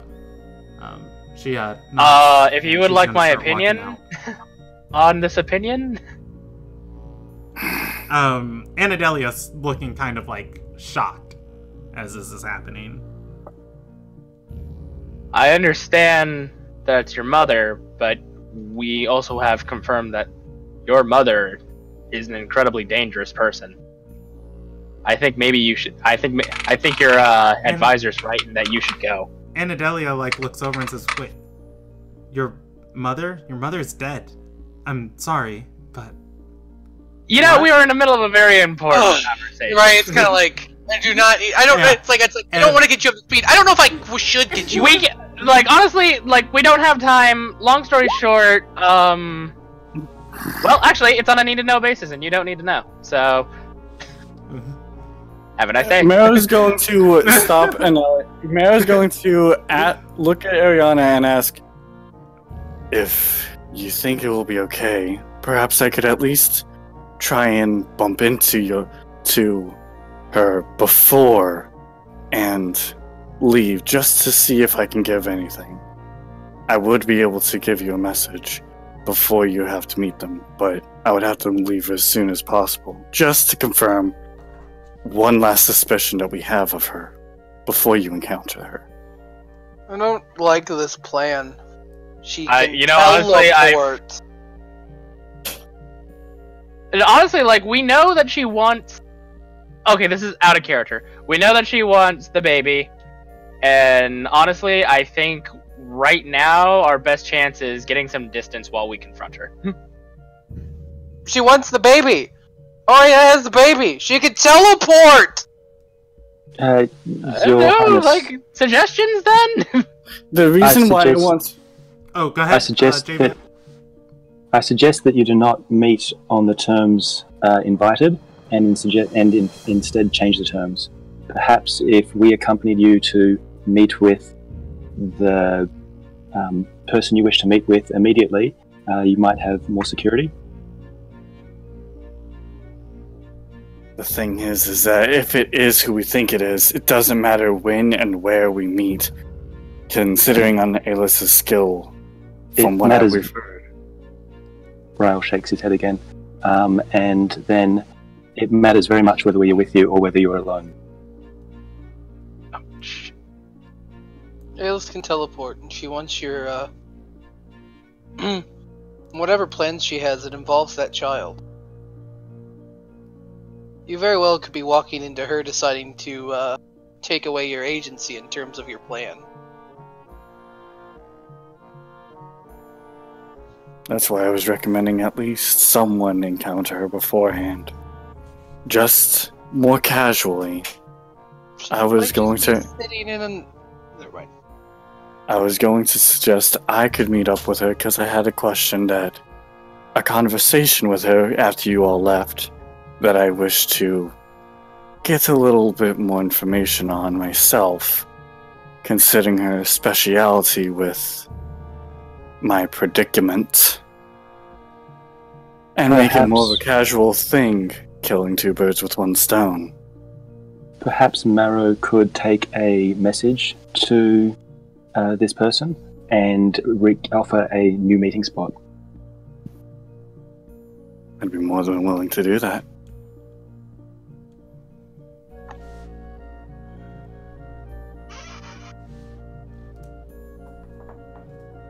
Ariana is going to shake her head and say, no messengers, no delays, no meeting spots. if she's my mother, it's her, me, and my uncle are the only family we have left. And there's reasons to kill all three of us. I need to meet her while I can. I'm afraid you won't make it out. It's my job to protect you, even if it's from your own mother.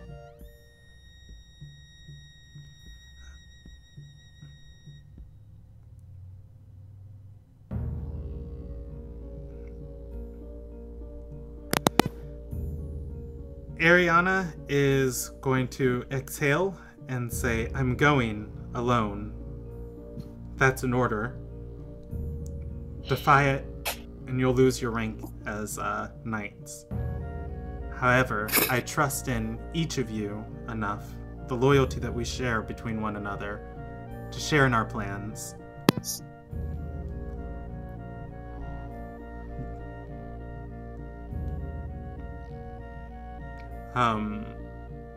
Anadelia is going to nod and say, well, this is a lot to take in, but you have my assurance I'll do the best by Ardo Sarai until you return. Ariana is still back-facing the party, is just going to say, have the Kalkin investigate. Don't tell them who you suspect, but if they can find information on this circle, I want all the evidence we can before we make any moves. And she's gonna step out. I can cast clairvoyance on the meeting place and watch it. Don't say that while she's leaving. No, well, she's gone. No, she's I'm gone. I'm gonna wait for her to be gone, but like to the party, it's like I can cast clairvoyance on the meeting place. That plus, like, clairvoyance only works for the caster. It doesn't work for other people. The problem with that is that somebody else, is that with what her skill is, she would most likely be practicing detect magic constantly. I can, like, you realize, like, it has a 5-mile, like, distance, right? I don't have to be getting anywhere close. Not what there is a possibility that she will detect the sensor. Mm-hmm. How many She people would can you make easily be able invisible? to. True. It would have to be... Father A asked how many people can you guys make invisible? Oh, I didn't hear that. Yeah, that's what I said, I'm just restating it. 4 or 5 at a stretch.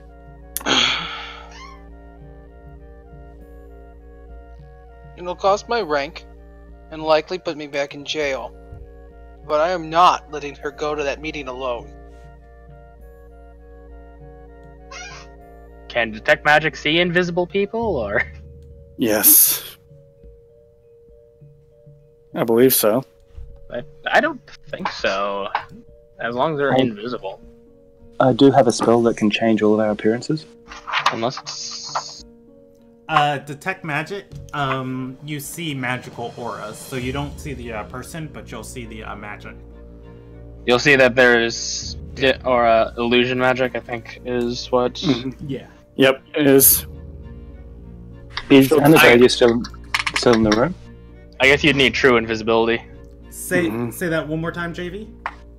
Is Anastasia still in the room? Yeah, she is. I mean, she is like a little bit surprised at this, and then she's gonna look over and say, well, there's gonna be fallback from the other high counselors, but all duties and responsibilities are mine. I'm acting as the magnate of the country currently. Then I think it's important that you are aware of what we understand of this situation. She nods and says, bring me up to speed. I'm so sorry I interrupted.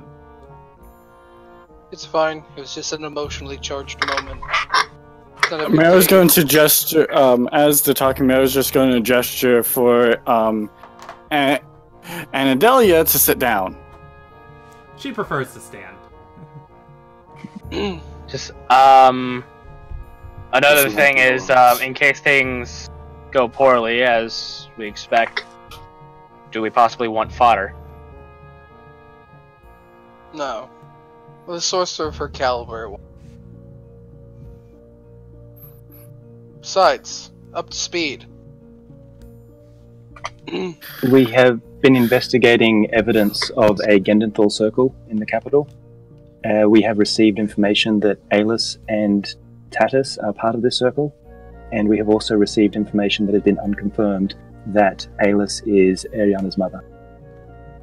This morning, Ariana received a letter with multiple points of evidence that someone knows things about her family that is very likely her mother, and has requested to meet her at midday.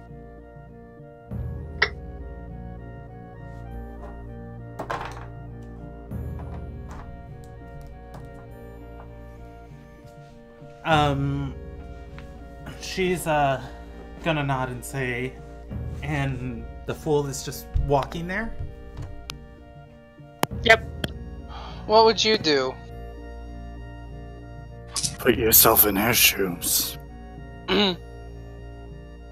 She's barely 20. Her entire family's dead. Find out that your mother's alive. Get told by your knights that you're very that they're certain that that is not a fact, a lie, and that she is her mother.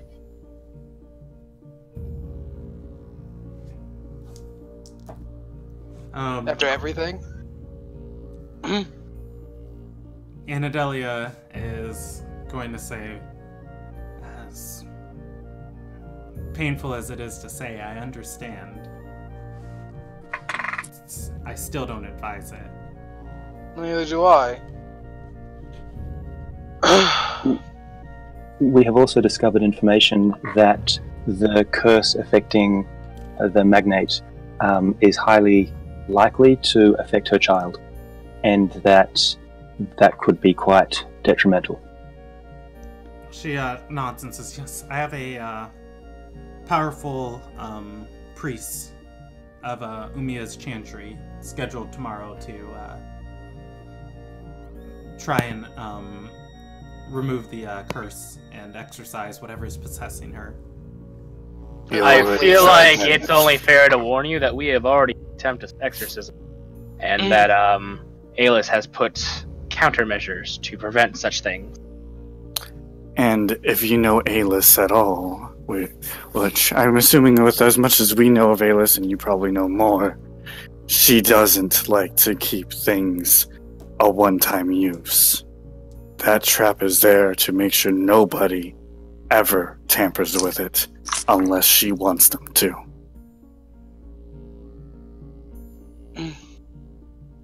Point is unless you somehow got Umiya herself to handle this exorcism, you might want.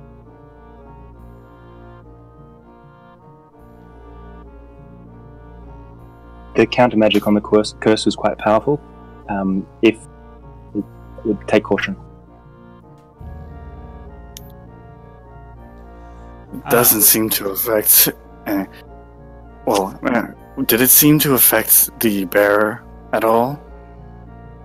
May I ask, because I was outside of the room because of my condition, but did it seem to affect her at all? Ariana seemed fine, a little shocked that, all those countermeasures came out of her body. As would anybody. But it seems if that was the case, she's very... with that kind of magic and those cautions, it seems kind of intriguing that it's so strict on keeping this individual alive, both the baby and Ariana. Meaning, Well, we know she doesn't want her dead, but I don't think she wants her out of motherly love. Mhm. Nevertheless, I suspect that we should continue planning on how best to protect the magnate, but as the acting magnate, I thought it was important that you knew this information.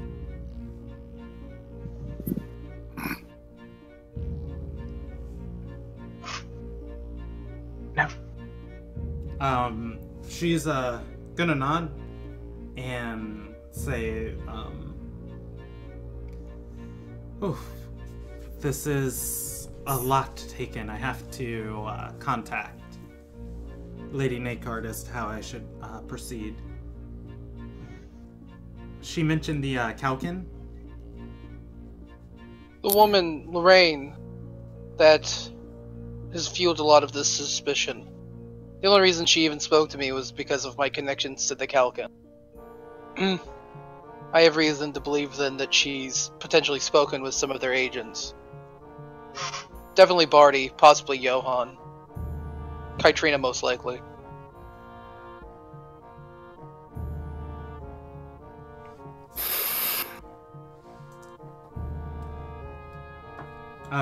She's gonna nod and say, things are getting more and more dangerous in the capital, just when we thought they'd start settling down. Parasite is taking form. The memorial for the Bertolfs. How many ways in are there? She's gonna say it's an open-faced mausoleum through the...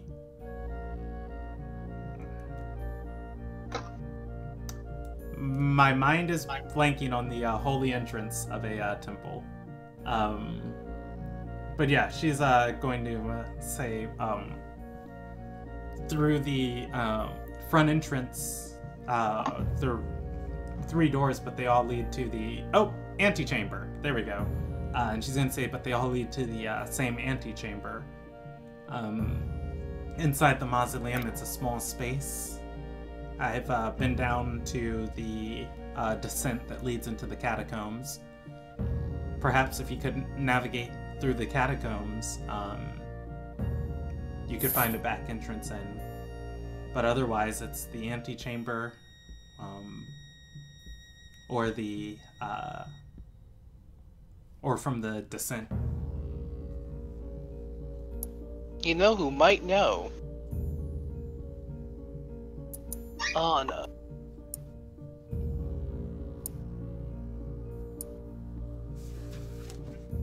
And she's going to say, and Anadelia is going to pull out a sheet of parchment, attach it to her ledger, and start writing on it, and say, yes, and if you go speak with her, relay what transpired here today. And she's going to write up, general decree and a general decree and summary of the events, and that she's in charge right now. What time is it? Is it talking? Because it says midday. Like. Yeah, it's sunrise. So our options are: we could go and confront Alis before midday.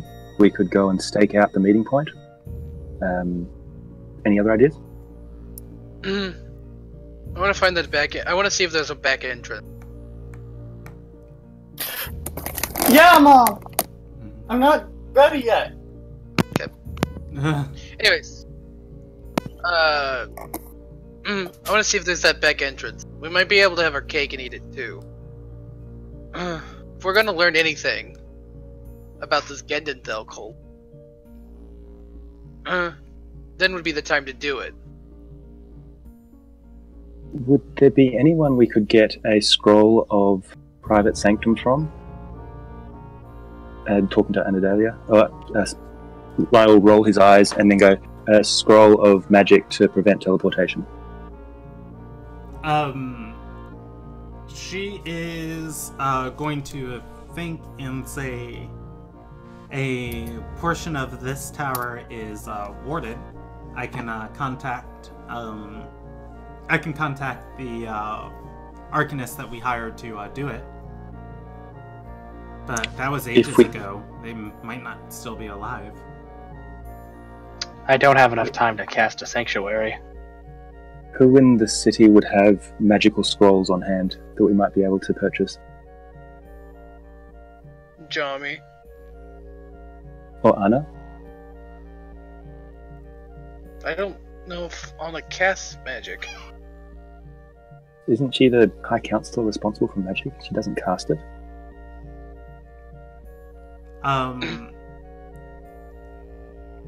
Anadelia is going to speak up and say, Anna is a high-ranking holy official. She's going to say she's the sage of Ardor. Most of her magic is divine. However, she might have spell scrolls available. Whether they're for sale or not, it's not really in the service of the sages.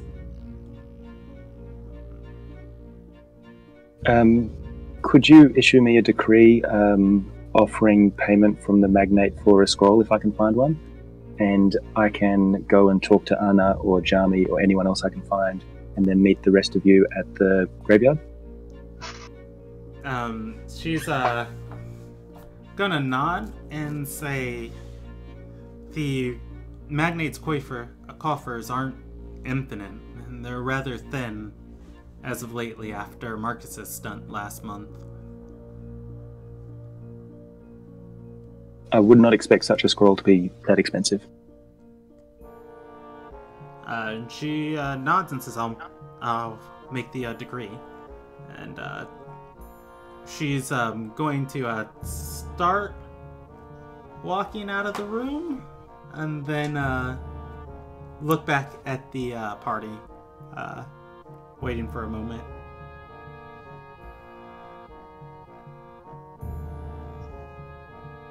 I will bow. She nods and then leaves.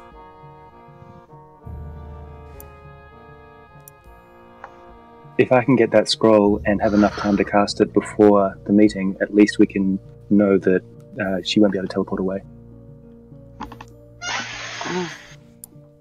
Would you like me to scout out the area now?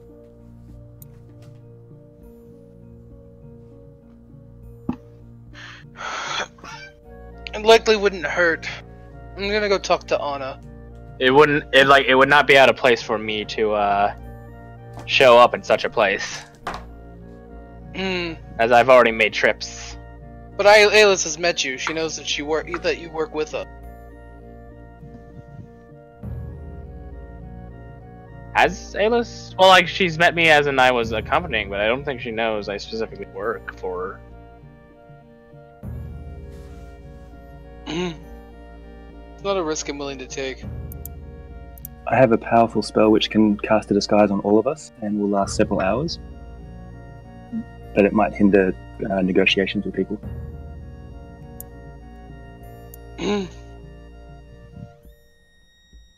I would prefer not to. I don't know about the rest of you.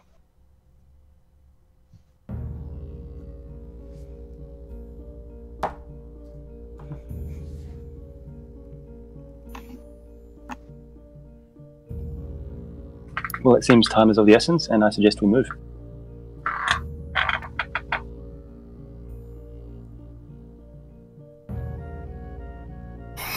I would agree. Should we go in teams?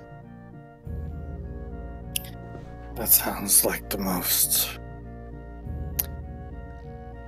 wise decision. The question Does anyone have sending prepared? God damn it, I knew I forgot something. I don't know that spell. Not prepared! I know it, but not prepared. Likewise. Same. It's not important. You know, that's why we keep forgetting it. Alright, who's going where? I'm gonna go talk to Anna. I would like to go with Marrow and check out the surrounding area, maybe cast another clairvoyance and just do a quick look around without actually going to the graveyard. Okay, and so Marrow and Alma. And Father A is going to talk to Anna. Where is Rael going? Actually, wait, Right. no. That's Well, probably... no, not... Meryl was actually probably going to go... Wait, I'm trying to remember who which one's Anna? Anna Estelle, I'll share it real quick for you. Yeah, double checking that. She is the Sage Okay. of Ardor and the High Count, one of the 4 High Counselors. No, I kind of want, as a player, I really want to go over there as Marrow, just for something. Damn it. What would Meryl want to do? Let's roll a dice. That's the best way to do it. That's how I do it. Alma has invited you to accompany him. Yeah, I'm gonna roll a d20. Alma, do you want high or low? I'll take high. Low? Okay, he wants to go meet Anna. Go encounter Anna. Okay. Is Alma still heading to the graveyard? Well, not directly to the area around the graveyard. Okay. And Rael. Rail's torn. Alma, are you okay to go alone, or do you wish for me to accompany you?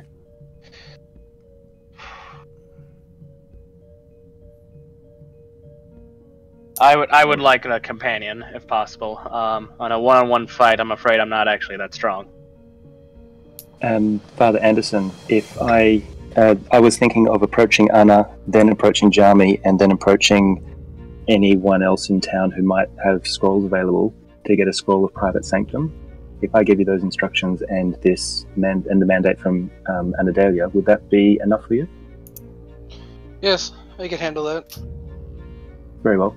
Raya will pull out a pen and parchment and write a brief summary of that, and then I'll go with Alma.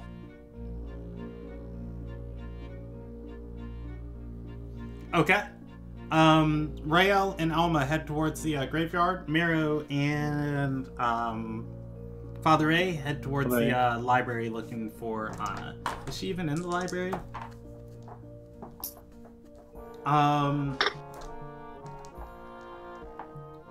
You guys are and we'll handle it takes you guys a second to find Anna. So we're going to handle Alma and Rael first. At the gate, or not at the gate, at the portcullis leaving the South Belt, you guys are going to be stopped by a person. If you give me a second.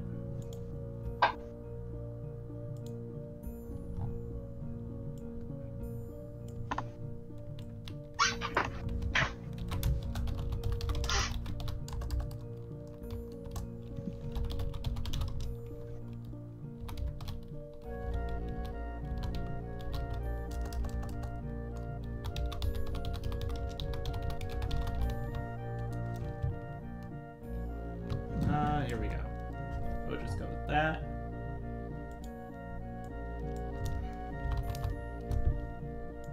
Okay, you guys are stopped by a person at the gate. He is asking everybody around here, and he's just like going through like guard by guard. And as you guys are walking through, he's like, "Hey, I'm looking for a child, about so tall." He holds his hand up really short. Green hair, cast magic, dark skin, a Lonagian. Have you seen her? Does that match the description of Emberstride? It does not. No! Why did I go out the door? Why did I make terrible decisions? I'm afraid it doesn't ring a bell, sir. He's Rail shrugs. gonna say, point at the castle and say, "Lady of the Manor,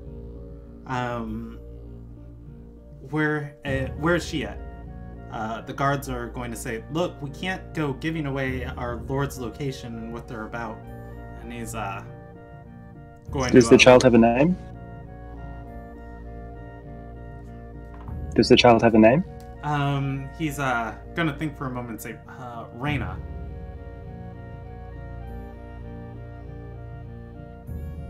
Has Ryle heard the name? I don't think so at all. Yeah, don't think it's come up. Yep. Can I You can what roll is your me a name? history Perhaps I can- check. I might have mentioned it once. Yeah, I thought Anadelia might have mentioned it.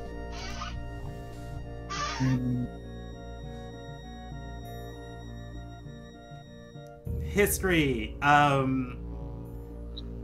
You're going to remember when you first met Anadelia and she sent you guys out of the room to talk with Father A privately, and you listened in on their conversation.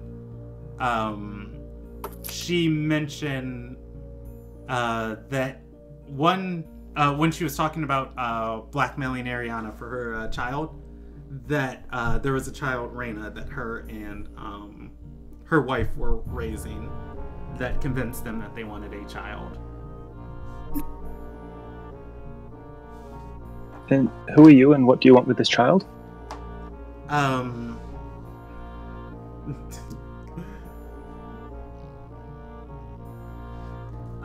He's gonna say, I'm nobody, and last I checked, she was a refugee in this country. I was just checking in on her.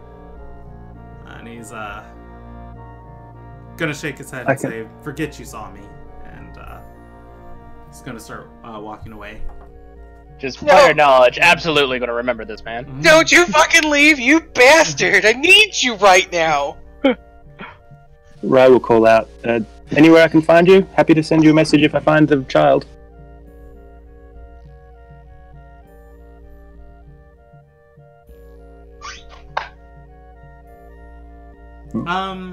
He's gonna say, if you find her, let's look up Arterserai taverns. Dancing Phoenix or whatever. No, you wouldn't be staying there. Or that's not an Arterserai tavern. That's a Lil Nagian. I'm so sad. He's going to say, send word to the orphanage over in Somia, the listener's pond. And who's the message for? Lizzie. I'll be in contact with her. Very well. And he is going to start walking away. You don't ask wanted criminals to give their name out loud around guards.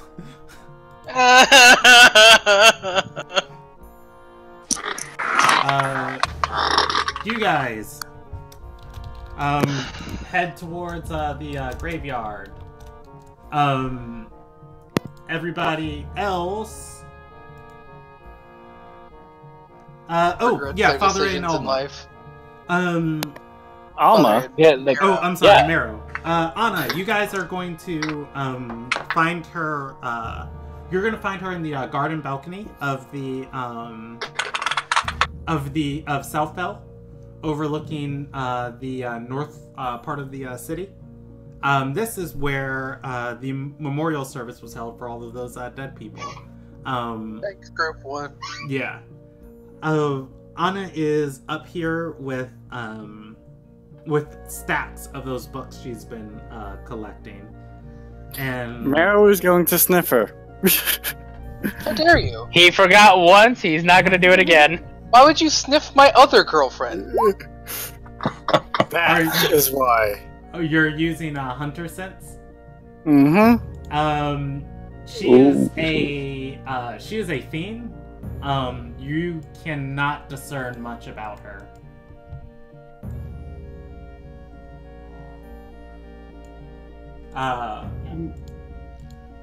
Anna is going to look up at the Father A, and Mero is like, you guys are coming, and Mero nose up in the air, like smelling just the fragrance she's left behind. and she's going to close the book she's reading through, and says, "If it isn't two of my favorite knights, the newly upstarted lord and the pardoned of all crimes, wonderful individual who serves our country with such zeal, Father Anderson, how are you?" Should I insight that? It's way too flowery. Like, we're cool, and I think she digs me, but that still seemed way too nice. I'll I'm give just you. not used to being nice. Can I give him advantage? I have on a the passive insight check? 22 insight. Oh, fair enough. Never mind. I mean, sun rising on Ardor, Magnate allegedly recovering. Well, no, she's not. No, Country, she's very not well. yeah, about to be well defended with all the incoming soldiers, surrounded by books. Her favorite thing. Anna's pretty happy right now. She has Okay, no cool. idea the shitstorm that's going on behind Okay, the cool. scenes. So I just don't know how to respond to kindness. After the last day and a half, I just don't know how to respond to somebody being like, "Oh my gosh, it's Father A, how nice to see you." The fuck you want? And- It's been a long couple weeks. Also, Marrow's going to kind of tilt his head slightly and say, "What have I? Never mind." Just visibly confused of the compliment as well. I think everyone's visibly confused by the compliment. For both Marrow and Father A. Hey, sometimes I boy. make nice people. Anyways. Sadly, I'm not here to give good tidings. If I may be matter of fact with you right now. By decree of the Magnate, Anadelia is currently in charge. And she's going to say, of matters of state and trade. I want to say that, like, full stop, she's in charge? Or is that not actually expanded upon? Oh, she's in charge. No. She's in charge. Functionally speaking, Anadelia Cyril is now our acting Meg. And Anadelia's gonna look, Anna is gonna look a little confused. Eyebrows together, and she's gonna set down her book on the stack and say, I believe the agreement was that each member of the High Council settled on an equal amount of leadership to guide our country through her recovery, sharing in the power and responsibilities of the role. I believe it's changed recently. This morning, our magnate, Ariana, received a message from someone claiming to be her mother.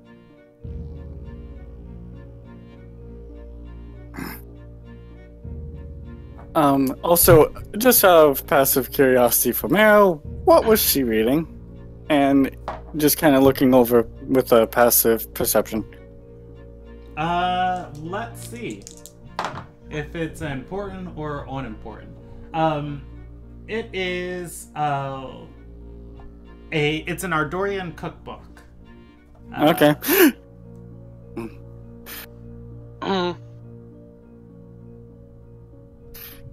Is it how to fry your enemies 101? Or... So, Fireballing suddenly. yes, so she received a message from someone claiming to be her mother. That person is Alis. She's going to be meeting with her today, I believe due to her emotional state, and what may come of this meeting is why the changes occurred. Now, with all of that noted, I also need to know if you have or can prepare or know how to obtain scrolls of private sanctum.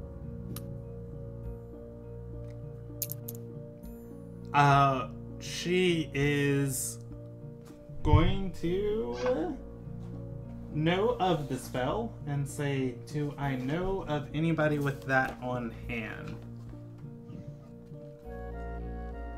Let me look it up real quick.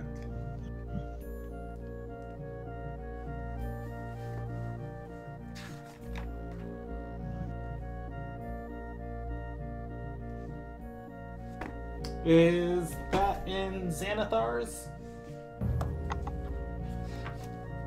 No, it says it's in the basic rules. It might also be Mordenkainen's. Yeah, I was about to say it might be Mordenkainen's. Mordecai is like. I actually have that book if you need me to look at it. I don't think it's in I the just Guild of dropped Foes, the I just dropped an online link in the group T. Mordenkainen's private sanctum. Here we go. You engineering range magically secure. Fourth level abjuration. Oh, plenty of people who can cast this.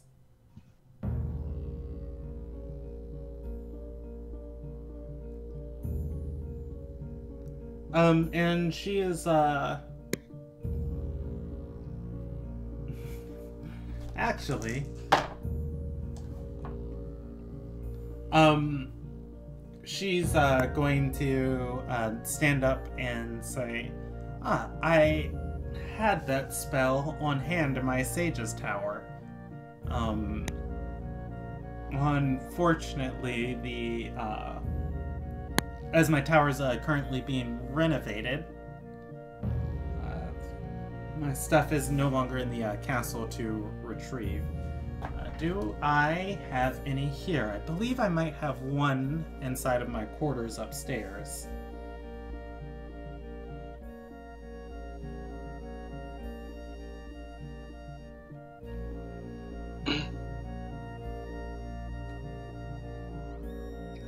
And she's gonna say, why do you ask? As I said, Ariana intends to meet with the person claiming to be their mother. We want to take some precautions to make sure that doesn't go poorly.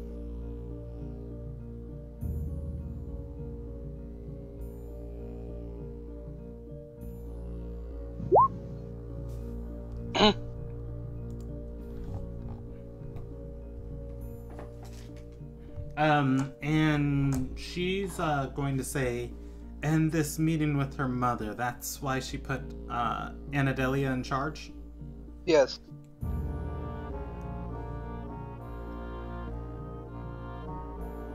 She nods and she's gonna stand up and look at the stacks of books and say, I'll return to these when my or I'll send my guards whenever they come to fetch me to grab these, and gesture for you guys to follow her. And she's gonna speak and say, Miss Anadelia being in charge doesn't bode well for our country. You see, she's a puppet. I mean, that may be true, but do you take issue with who pulls her strings? Anna is going to shake her head and say, of course not. She's going to say, but you must understand the nature of this country. Arthur doesn't put much stock into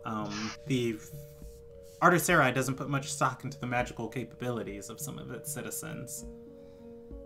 That's how we end up with situations like these. She nods and says, precisely. I was hoping to use my role and my time to influence that. I believe Anadelia would be open to that kind of concept. I don't think her unilateral control will stifle. Mero doesn't leave with them if they are walking away, because Mero's going to do what I sent in chat to the GM, to you in private. Are there any flowers near her? We're in a building. You know, she said that she was. You're aware that I'm just gonna tell you that they're not aware of any complicated speech. You're aware of that, correct? Well, the spell is Judic in nature. I'm assuming that they would be able to get that, and after they left, he would ask. But also, Rob, to counteract your argument, Brandon did say we met her in a garden. Yeah, she is in a garden. That's that's on me. Didn't pay attention. Yeah, so with them mentioning that they were in the garden, and last night I prepared Speak to Plants, actually.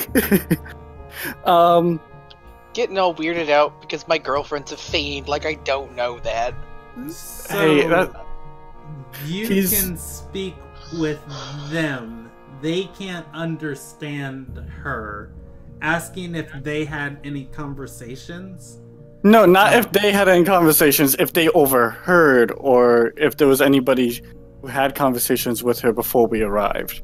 Not them specifically, but if anyone came to her before we did. The plants are going to respond in a very weird sentence structure, saying, Okay. no. She came at food time. Okay. Thank you. That's... Alright. And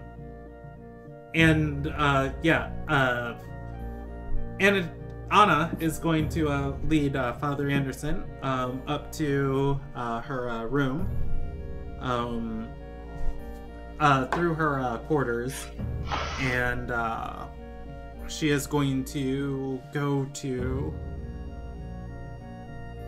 No, she's not going to let you in. She's going to close the door. You'll hear her rifle through some stuff, and then come back a few moments later with. That's fair. Our relationship hasn't gone this far yet, so. Hasn't gone as far as Alice's has. Emerald, after asking the plants what was going on, he would join back up with them. Okay. Handing the scroll to Father A, she's going to say,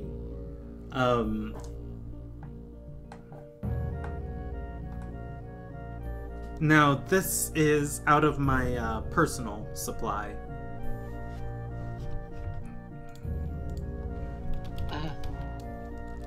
I expect either compensation for it or work for the labor. Do you have a written piece of paper that's essentially I have a check?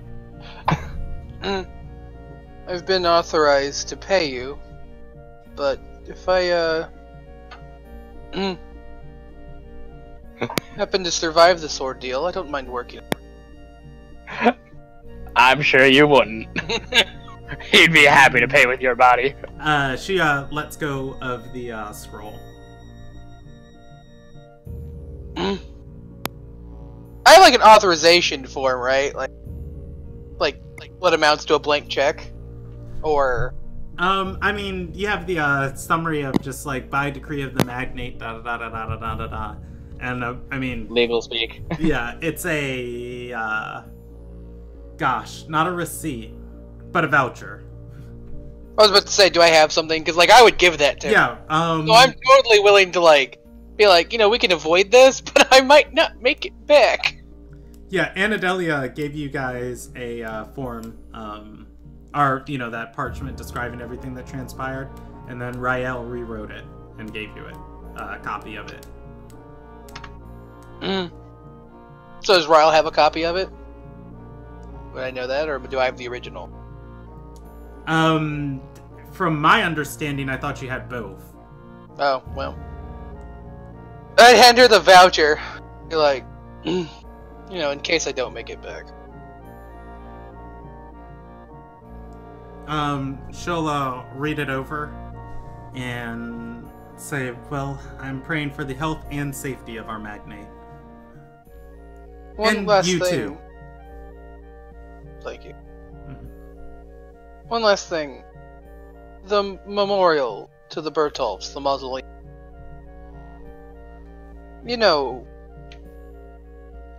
Lots of things.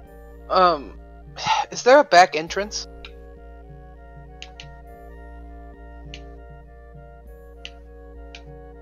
She's gonna tilt her head and say, why?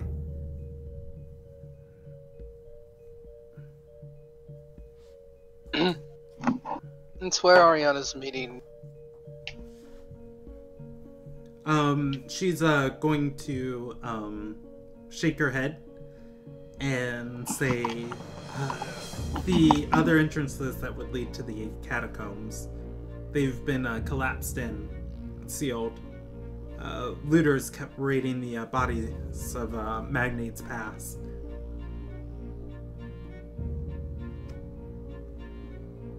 It's only one way in.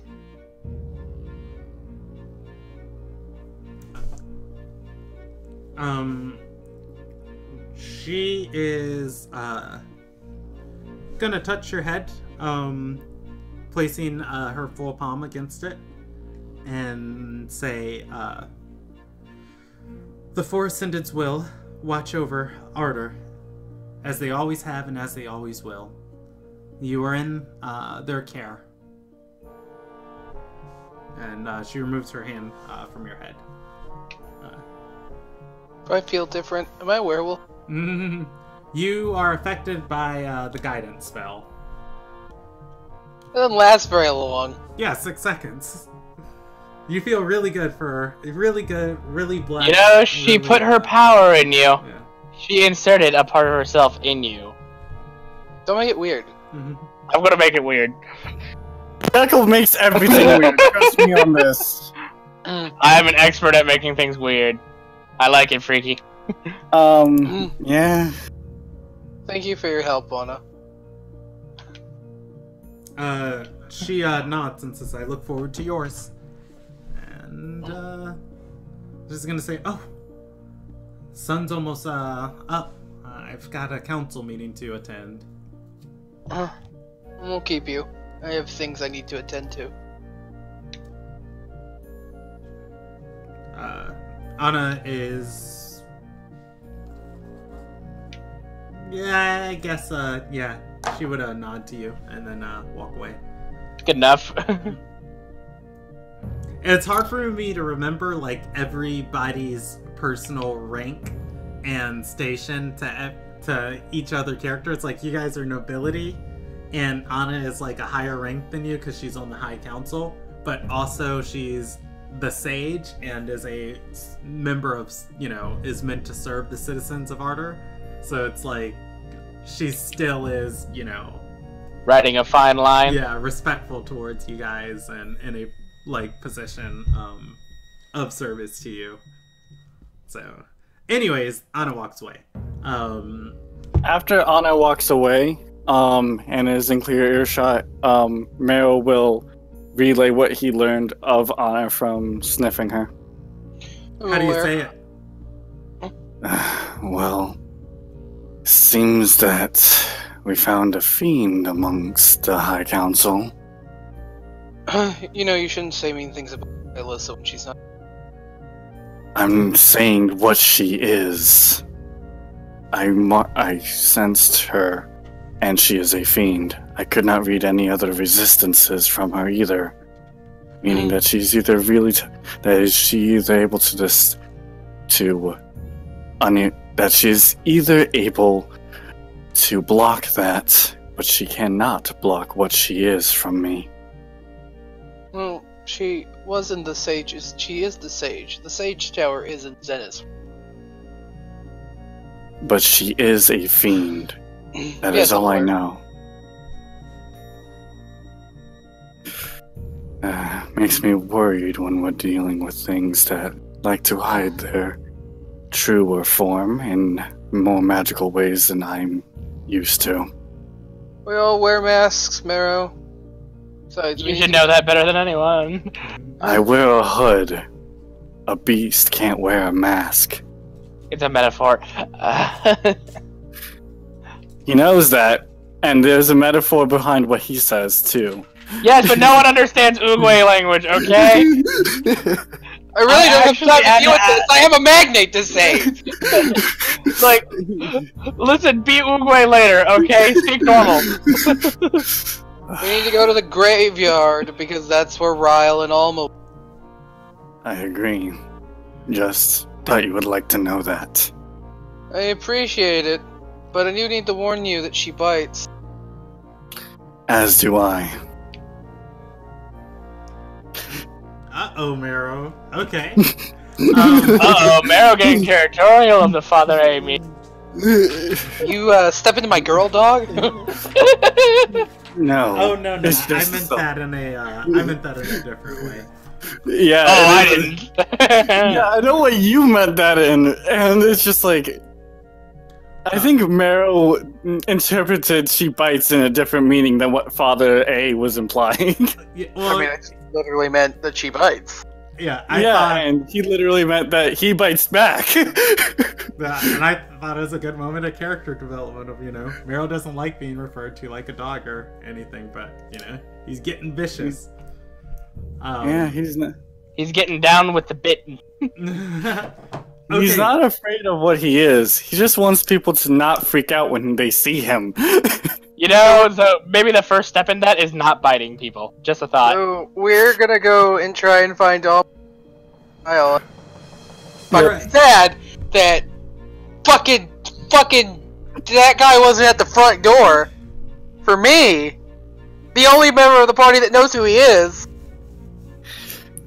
Mm-hmm. Meryl's seen Reyna before. No, but he hasn't met one Curious Matthew. If it makes you feel any better, I've been rolling percentage dice every time you guys have been going through the keep.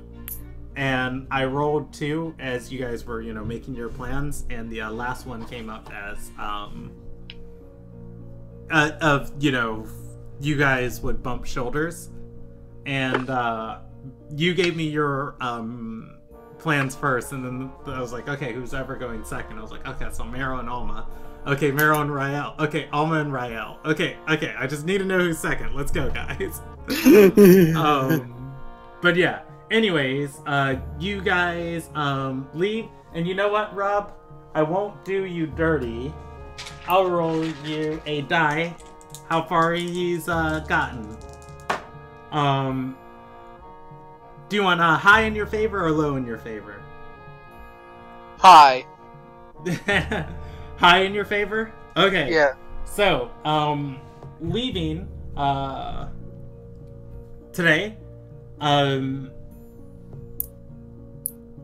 as you're leaving the keep, the guards, because Anadelia has severely upped the security at South Pell. Like, there are guards everywhere patrolling the street that the Citadel sits in.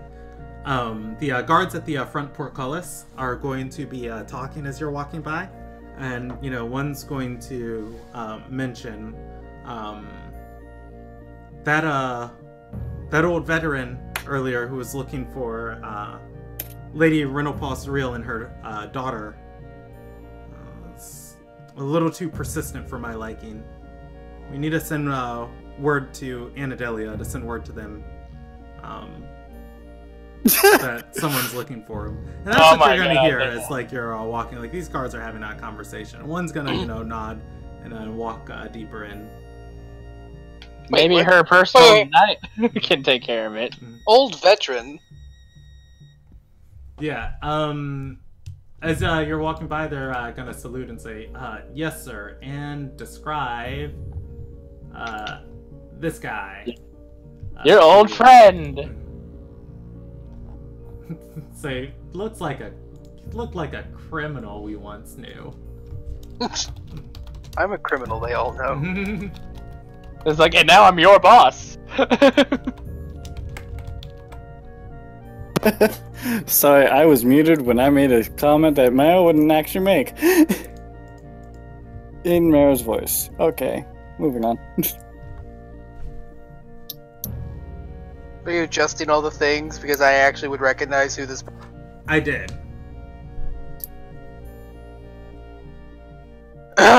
So they described to me in intimate detail that this old veteran is what? Curious Matthew. No, they don't know its name. Well, they don't know, but I would recognize it as. Yeah. An old veteran's been asking about Reyna. Do you know which way he went?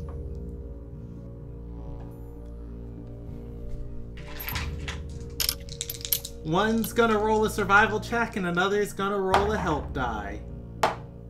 Alright, it's gonna provide the help action. Nat 1 and a 17. With the help?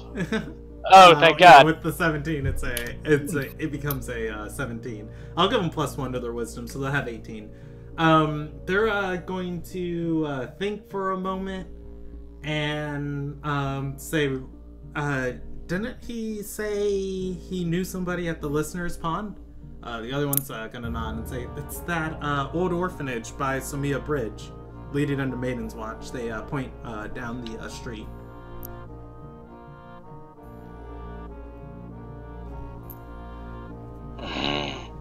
Do you want me to head to the graveyard while you deal with your old friend? I'm going to hand Marrow the scroll of Private Sanctum. Okay. Yes. I got that for Ryle. Ryle will know what to do with it. I am going to go handle a personal problem and possibly get us some help. Well, hope things go well. Oh, it will. He hates me. I sadly can't send you an animal to say on how well we are doing. Like, oh no, he hates me. At this point, who doesn't? Anna! That's a very short list. I want you to be on the same wavelength as Ariana, of just like, oh my god, who do I have in my life? And then, realizing, oh, it's Anna, and then Meryl walking up to you and it's like, she's a fiend, we have to kill her. Well, now that we have to kill her, I just share that information with Alma. Alma's going to immediately go like, alright, time for an exorcism. Yeah, no, that's why he shared that with Father A, is because he's realized on how close he's getting. It's just like, you realize she's a fiend. Yeah, and I'm still gonna hit it. Just be careful. It's like, you know what? I trust Father A's judgment. Father A's kicked more ass than I have. It's just like Meryl understands Father A can kick people's ass if they start trying to fight him, but it's just like, just be careful. I felt like you deserved a warning. All right, heading. Wish I knew exactly what fiend she was. But I don't get that from Hunter Sense. She's a greater devil. Yeah. She's a Balor demon. Heading towards Maiden's Watch, and then to the Palace District to go to the catacombs. Let's see. We'll handle Father A and then the party, and then we'll end for the night. So Father A. You're going to be lagging behind everybody, heading towards the listener pond, which is this little teeny tiny building right there. As you step into this orphanage, it's got a stone wall.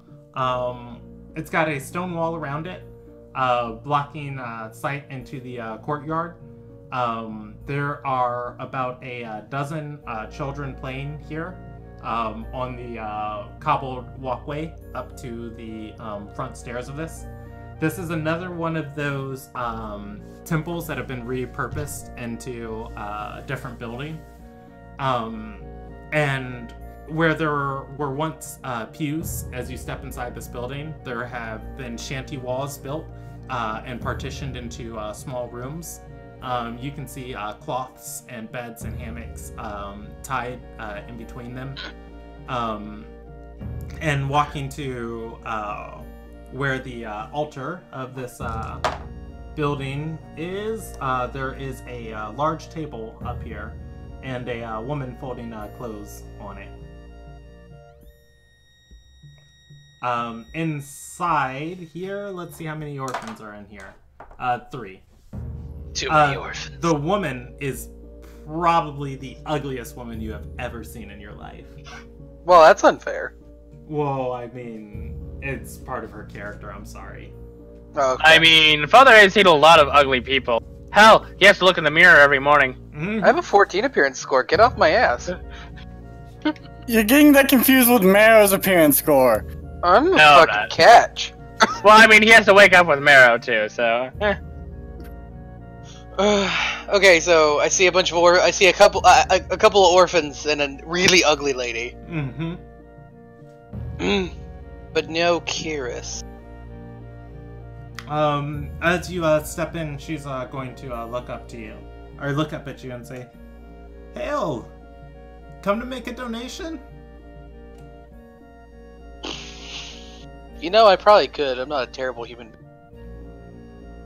Well, I was actually here looking for someone, but I can spare the coin. She's gonna say, she's gonna step down from the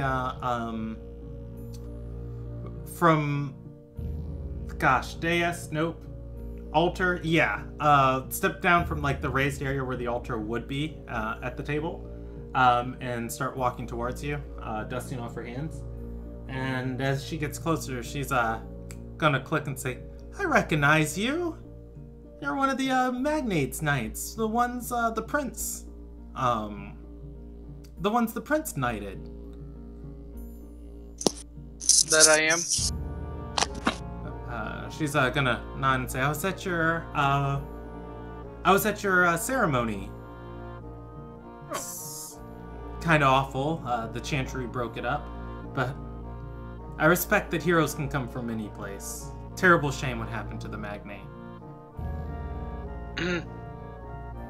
Yes. Yes, it'll be something that haunts him to his dying day. The guilt of not being able to save the one he was born to protect.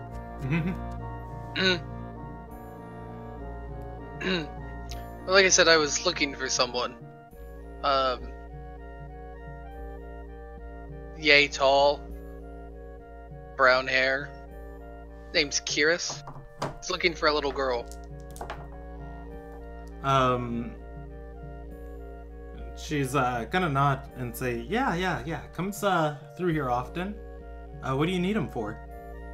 He's an old friend of mine. I happen to know where the girl is. And, some business I have to talk to him about.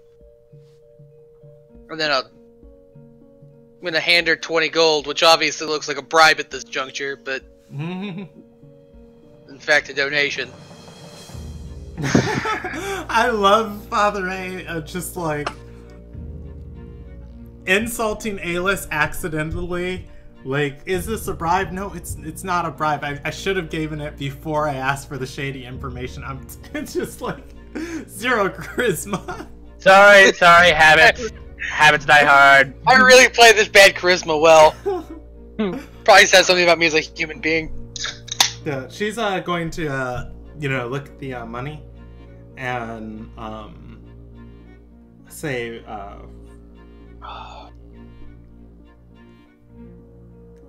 how long do you have? Only a couple of hours. She's going to nod and she's going to walk away to the far western side of the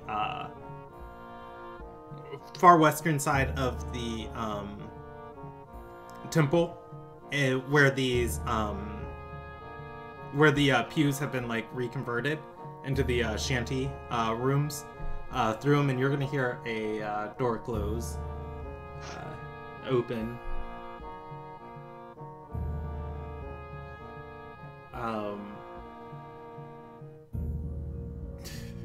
After a few moments, she's gonna walk out and say, "I'm sorry, but he's not here. But where's the girl at?" Can I insight that? You can. So, past 22, if I have to roll for it, I will. Let's see. I'll have to add up her stats real quick. Of this random throwaway character that I didn't think you'd take that much interest in. She's not a random throwaway character. She's been somebody she's actually one of the first characters rolled up in the campaign. Or one of the first NPCs rolled in the campaign. But she is going to say, you're going to see, she's, yeah, like, definitely lying. And more so if he was here, you probably know he doesn't want to talk with you. Look, I appreciate you protecting his privacy, but I need to speak with him.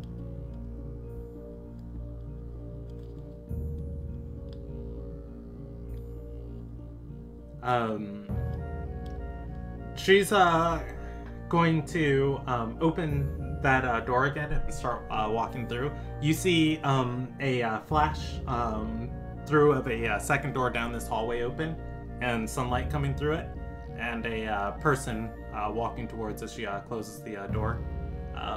A few seconds later, she's coming back out with him. It's like, I know, I told him, and he's gonna come out and look at Father A and point specifically and say, "Leave me alone."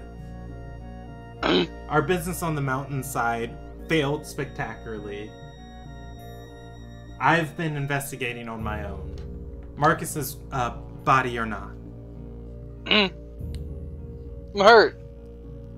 We've been through so much together.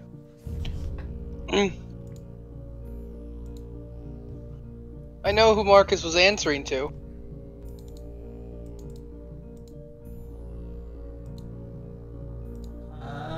Why is this not opening? There we go. He's gonna raise an eyebrow.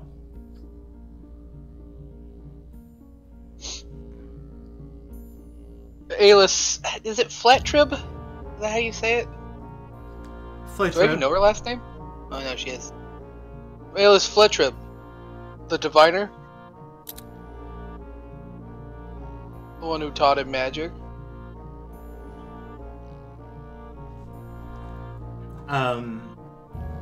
He is going to say, she even practiced faith? I don't know. She's his boss. You'd like her. You both like to use the wrong name. He grumbles and says, "I'll look into it." That's the problem. Go ahead. She's meeting with the magnate today. Alone. In that stupid mausoleum to her family.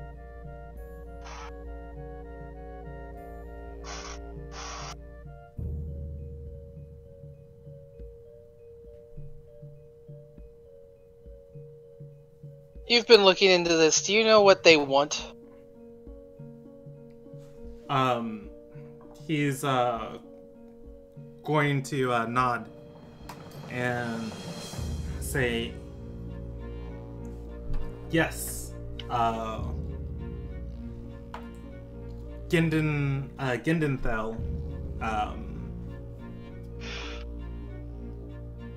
or Gindenthel, they almost burned a whole country, summoned all types of demons and otherworldly forces to Red Axe, but not the most powerful one. No matter who they say leads them, there's always one at the top, Gendawai."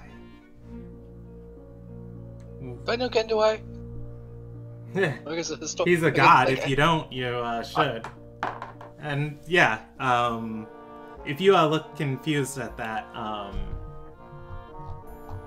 Kiris is going to say, let's see. Oh, I actually don't have a picture for him.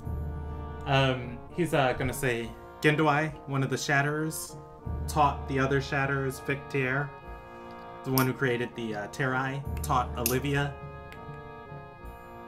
taught Kaelin Calgarin, Hmm. That's kind of making me your granddaddy, right? Because I refuse to be nice to anybody.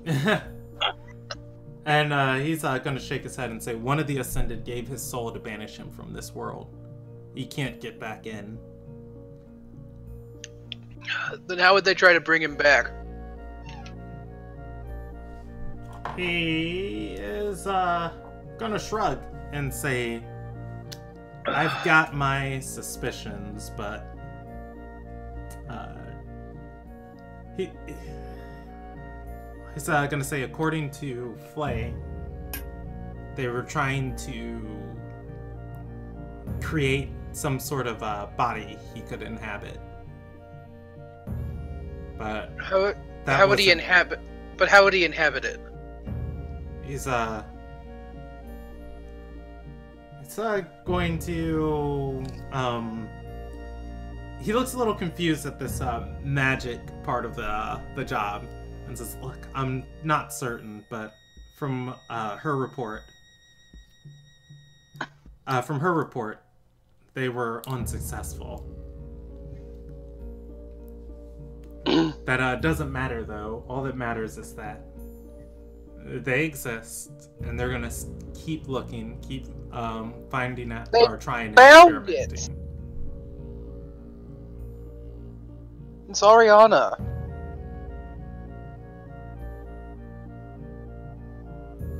She's pregnant. Alis put a curse on her. Possessed her with a fragment of a soul.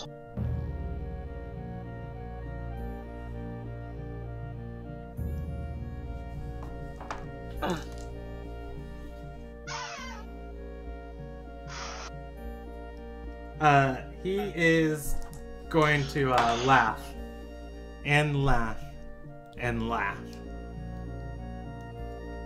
Why does he always laugh at me? And then I he's seem to my suffering. Like, I'm unloading my soul here, and he laughs. And then he's gonna say, you need to catch me on a day when I have some divinity about me, boy. He's gonna look at Lizzie and say, oh, all right, here I go saving this country again. I'll be back for dinner. She nods. And he gestures to Father A, points to his eyes and points to Father A and says, find my ward. Bring her back. She's Damn with... country's going crazy. She's with Richia Renapol.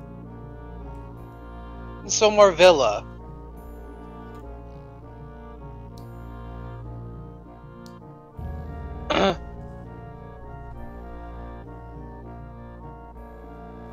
You're not exactly a very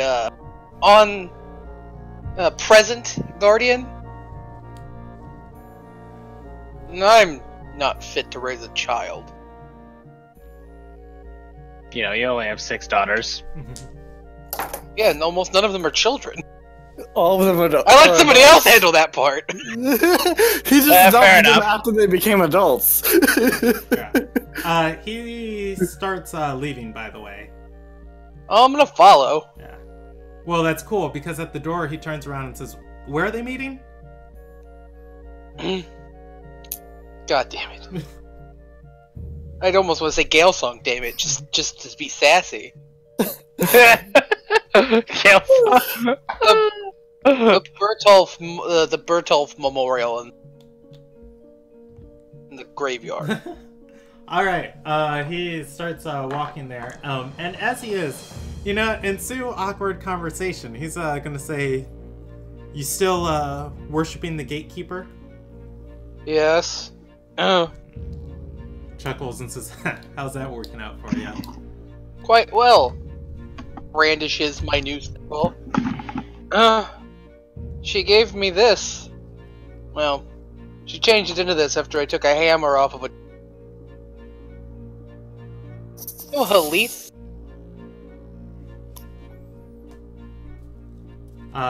And he's gonna nod and say, I know of him. Annoying little fellow he is. Tripped his way into the bridge. Yeah, well, he was at Tierenfall on 10th day. I think he has something to do with that stupid storm.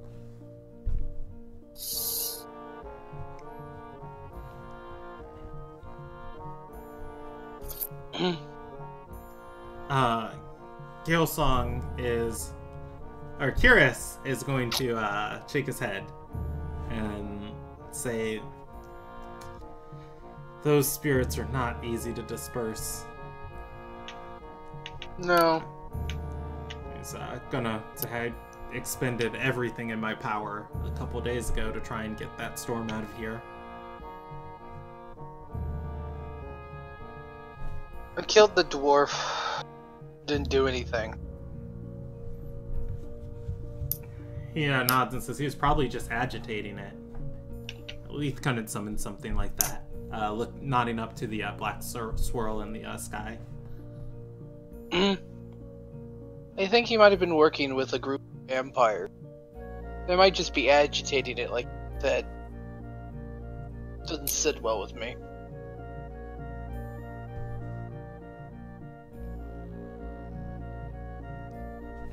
He's gonna nod and say, vampires to the left, Gendenthal to the right. I turn my, I step away for 500 years from this country and it all goes to shit. Oh, you know, only a measly 500. Yeah, and that's what's just happened in the last 2... like 2 months, but it takes time to build this kind of bullshit.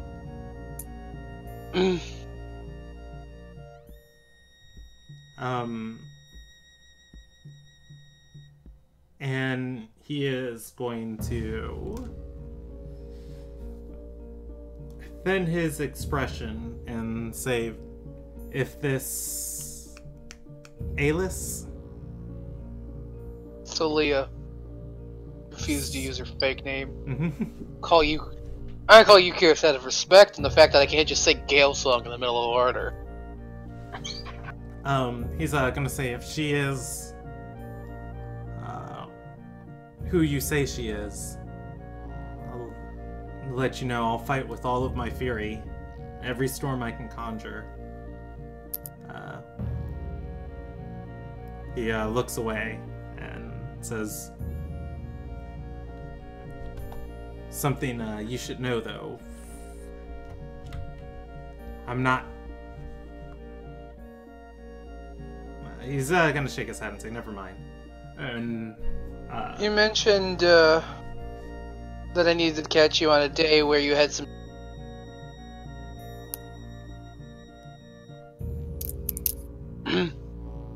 You just an old man today that happened to have hundreds of years of experience fighting?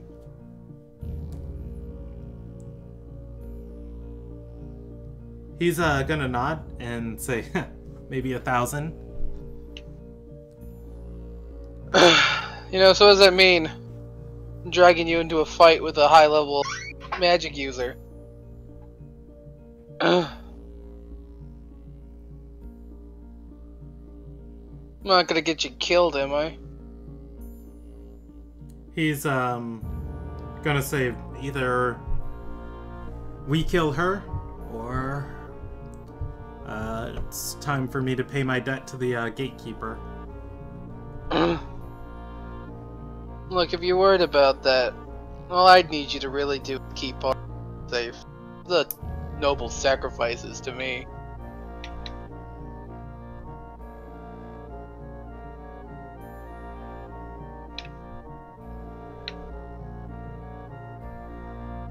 He's gonna ask, why are you even invested in this? 20 years ago, when I was much prettier, I was approached by... It's Alshindoris, right? Like, actually Alshindoris?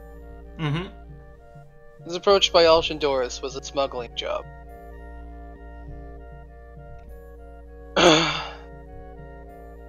took a baby out of the city.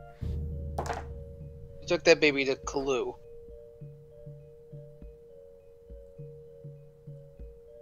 The baby was Ariana.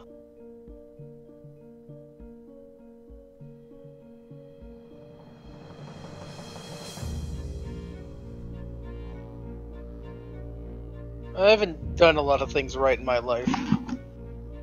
You know, I abandoned my family, thinking that time would pass, and then they were taken from me.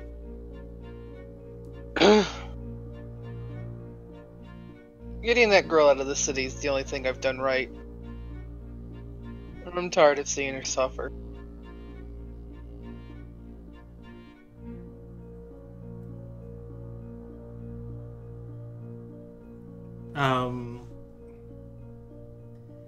He's gonna nod and says, sometimes we meet those people, ones we can look at, and we know exactly what we need to do. What we can do. What we have to do.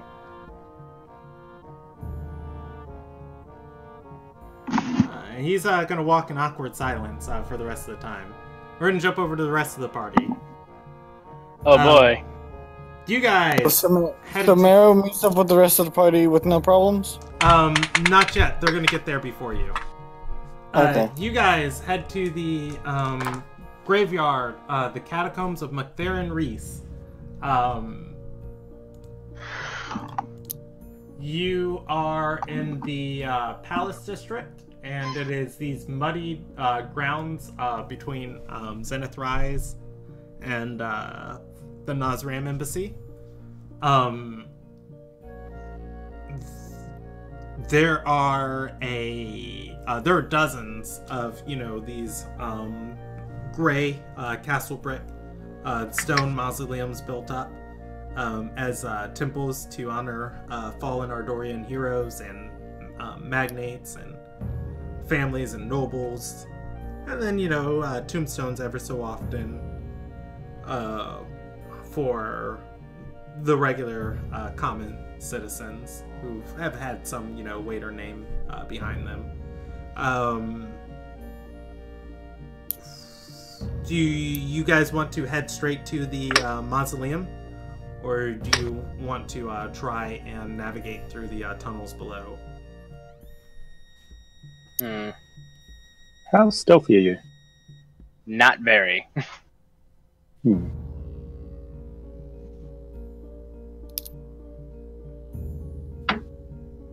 So what's the... have you been to this mausoleum? Can you tell me anything about it?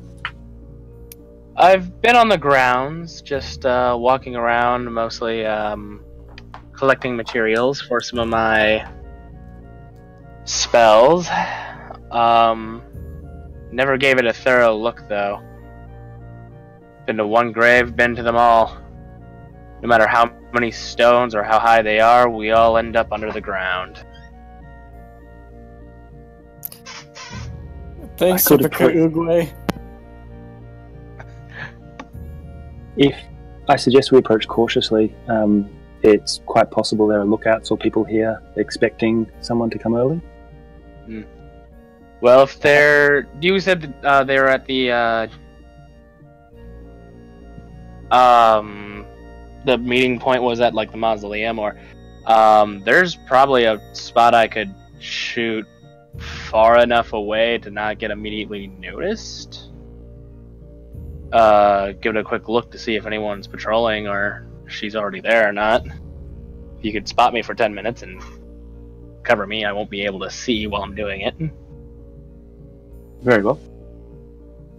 Alright, and I will go ahead and class clairvoyance. I want to put it... Well, can you describe the area to me? Like, that I'm specifically, like, trying to... The mausoleum or the catacombs in general? the meeting point specifically? And where would a good spot? Where would Alma think a good spot would be? Where like a clairvoyance orb would not be spotted if someone was detecting magic. So there is a whole, I guess, courtyard or just like manicured space and like roads and walkways around the Magnate's Memorial. It is a large, almost pavilion-like stone structure in the not in the center, but just off-centered in the catacombs. There's plenty of bushes and topiaries around, and shrubbery that you can hide in, looking towards the entrance of it. As a note, members of the party before have hidden around this thing. It's got walkways up the three sides of the stone steps into the open antechamber, where you can see inside where torches are lit. Inside there are there's the statue of Respis Bertolf standing over the four large tombs or stone caskets. I have to count all of these. There's one for Celia, for Respis, for Marcus, for Edward, I think his name was, and then the eldest prince, I forgot his name. So there's a statue standing over five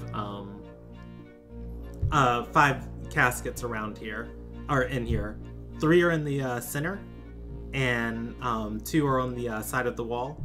There is a space for another casket on the wall, and yeah, you can't see into here where the entrance to the catacombs is.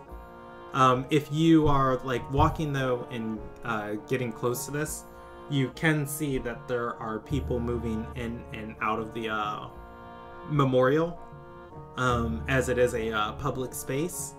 However, the catacombs in general, the graveyard in general, is a space that's been occupied by people. Like, as you guys have been like walking through here, you've seen people laying flowers at graves, some ground tenders coming and tilling dirt and preparing new burial sites, other people in prayer at some graveyards, or at some grave sites.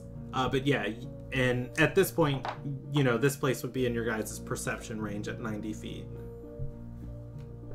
Right. Well, no, I'm looking for like what I'm thinking of is like where is a good place to put the clairvoyance orb, not. Oh, probably inside it, above the statue.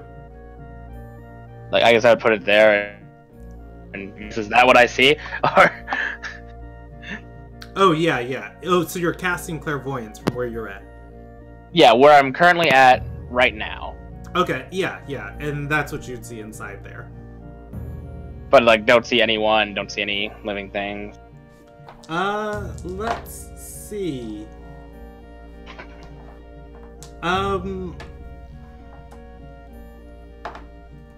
You are going to assume there's going to be a perception involved, or?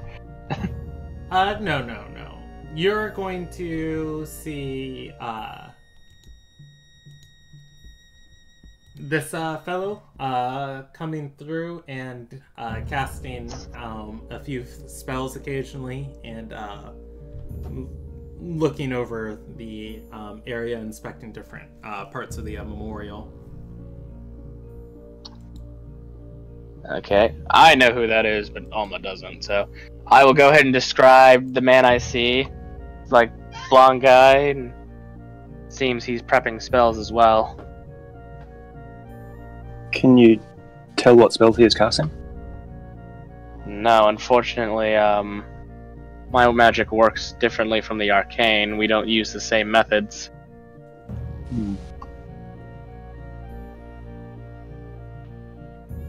So if he's guarding the... Perhaps we should just... Looks like he has an instrument.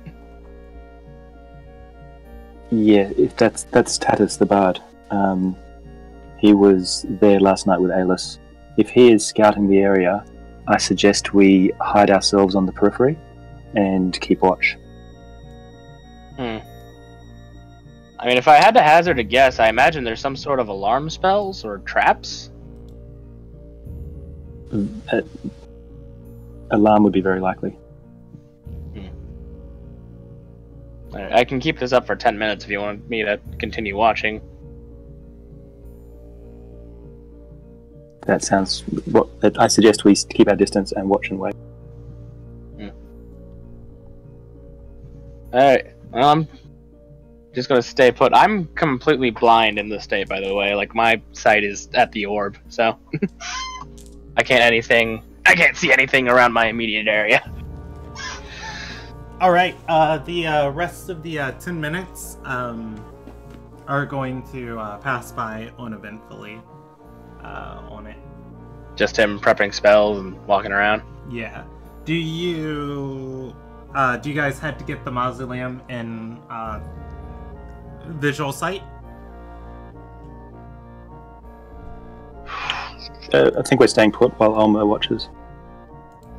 Okay. Do you well, that's what I'm saying. That 10 minutes passes. Well, like, after the 10 minutes and, like, the spell wears off. Yeah.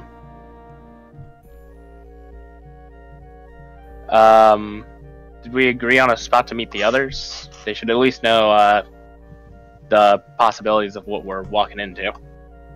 Can you cast message? I mean, yes, just not... We don't have a day to wait.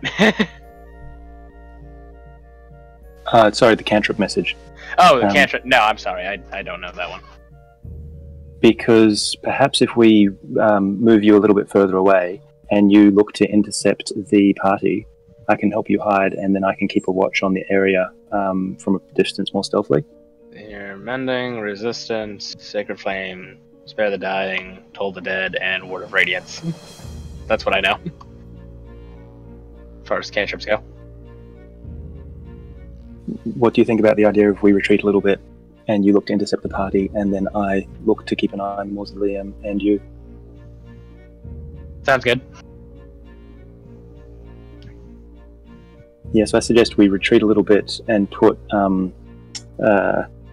Alma on a path where if people are coming into the graveyard, he can see them. Raya will help him hide, and then Raya will go somewhere where he can keep an eye on Alma, but also on the mausoleum, and he'll just try and set up in a hidden position.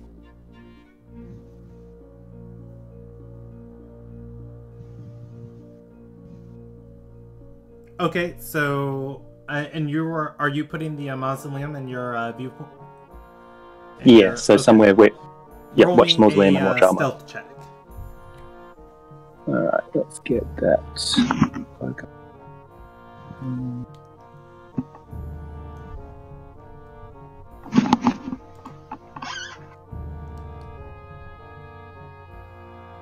Okay. Let me see what his perception is.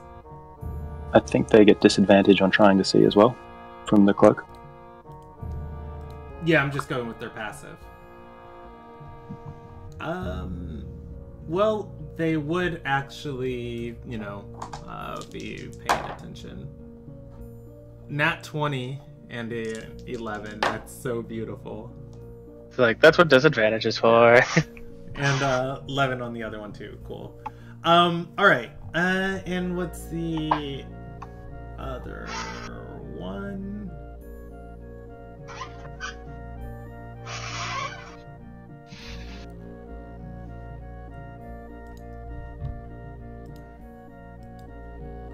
Alright. Oh my gosh, she's killing it. You are going to stealth in some shrubbery for a good time. Putting Alma on one side of your vision, and then the mausoleum on the other.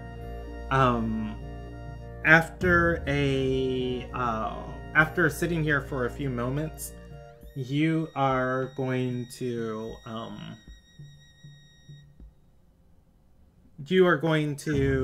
see Alis come up and start talking to Tatis. I'm gonna roll you a percentage die if they are facing you. She stands on the steps of this mausoleum. They are facing you slightly. You are going to hear. You're gonna hear, or you're gonna see Tatis say,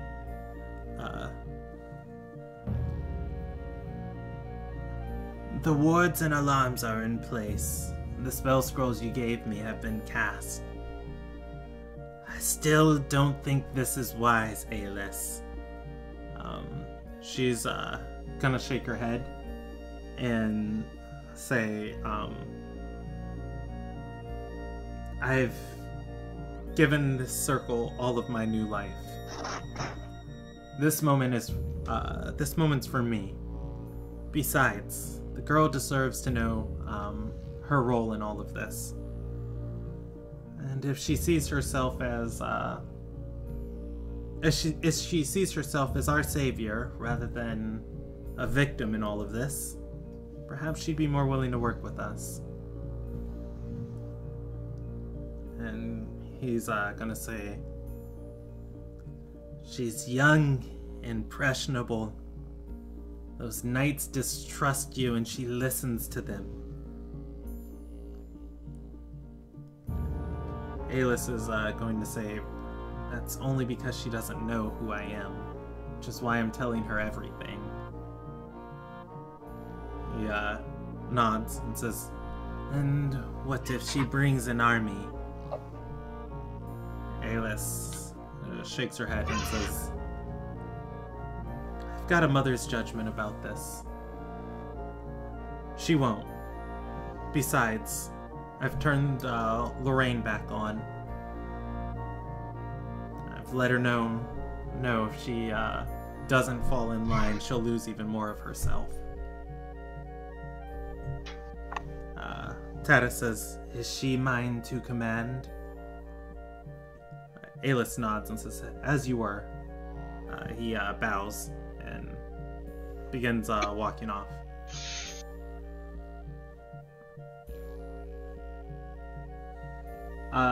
Alis is going to, wait a few minutes till he leaves, turns and looks at Rael, where Rael is hiding, and gestures with her hands for Rael to come forward. Well, shit. Damn. She touched your stealth check.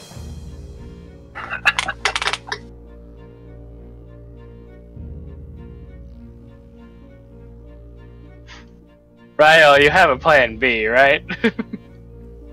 Yeah. Is that- Am I your plan B? Is it Alma runs in and causes distraction? Nope. Ryo will stand Look at me, I'm the voodoo man. and walk towards her. Just like ting tang. I heard you want a bing bang. Ew.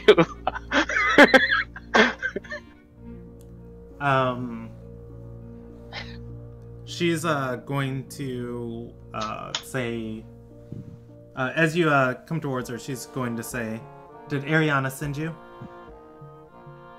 No, she forbade us to come. She nods and says, "How many of your companions are coming?" I do not know. Myself and one other are here. We just care about Alis's safety. Or Ariana's safety? Sorry, Yeah. Ariana's safety.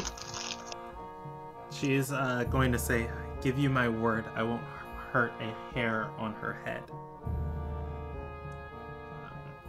She's going to grit her teeth and say, "I don't want to kill the lot of you, but if you keep poking your nose in my affairs, starting to realize my warnings are going in one of your ears and out of the other." I feel like she's talking about me. Is she talking about me? I heard a story. We listened to our glorious leader, Father A. It was all his idea. I heard a story the other day about a hero of Arda, a woman who was a mountain woman with an ambition so bright that she saw herself as one of the Ascended. That woman was pregnant, and she came down with frostbite. And long after many mortals would have given up, she kept waking up each morning to see her daughter into the world. I trust that you won't hurt Ayana, but I am not sure what sacrifices you have made to your inner light to be here today. If it comes to conflict, it will not be our end, but yours.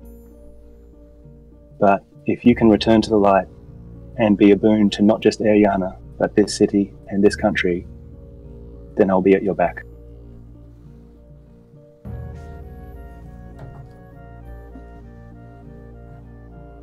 Renounce Gendenthal. Walk away from these plans. Become Celia again. Just gonna say, what's the light mean to you? Life. Putting life before self. Putting life before ambition. Putting the life of the many over the desires of the few.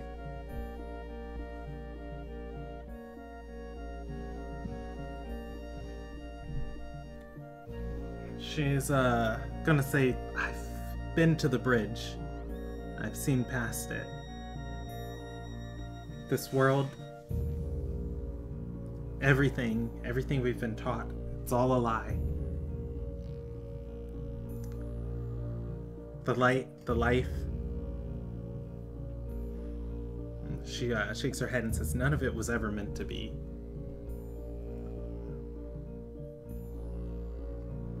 Me and mine, we only seek to set things right.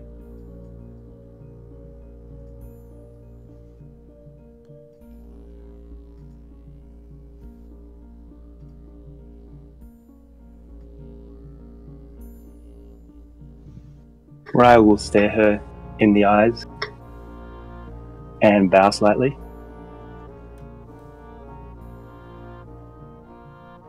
We each make our own choices, but I would much rather work with you for the greater good than work against you.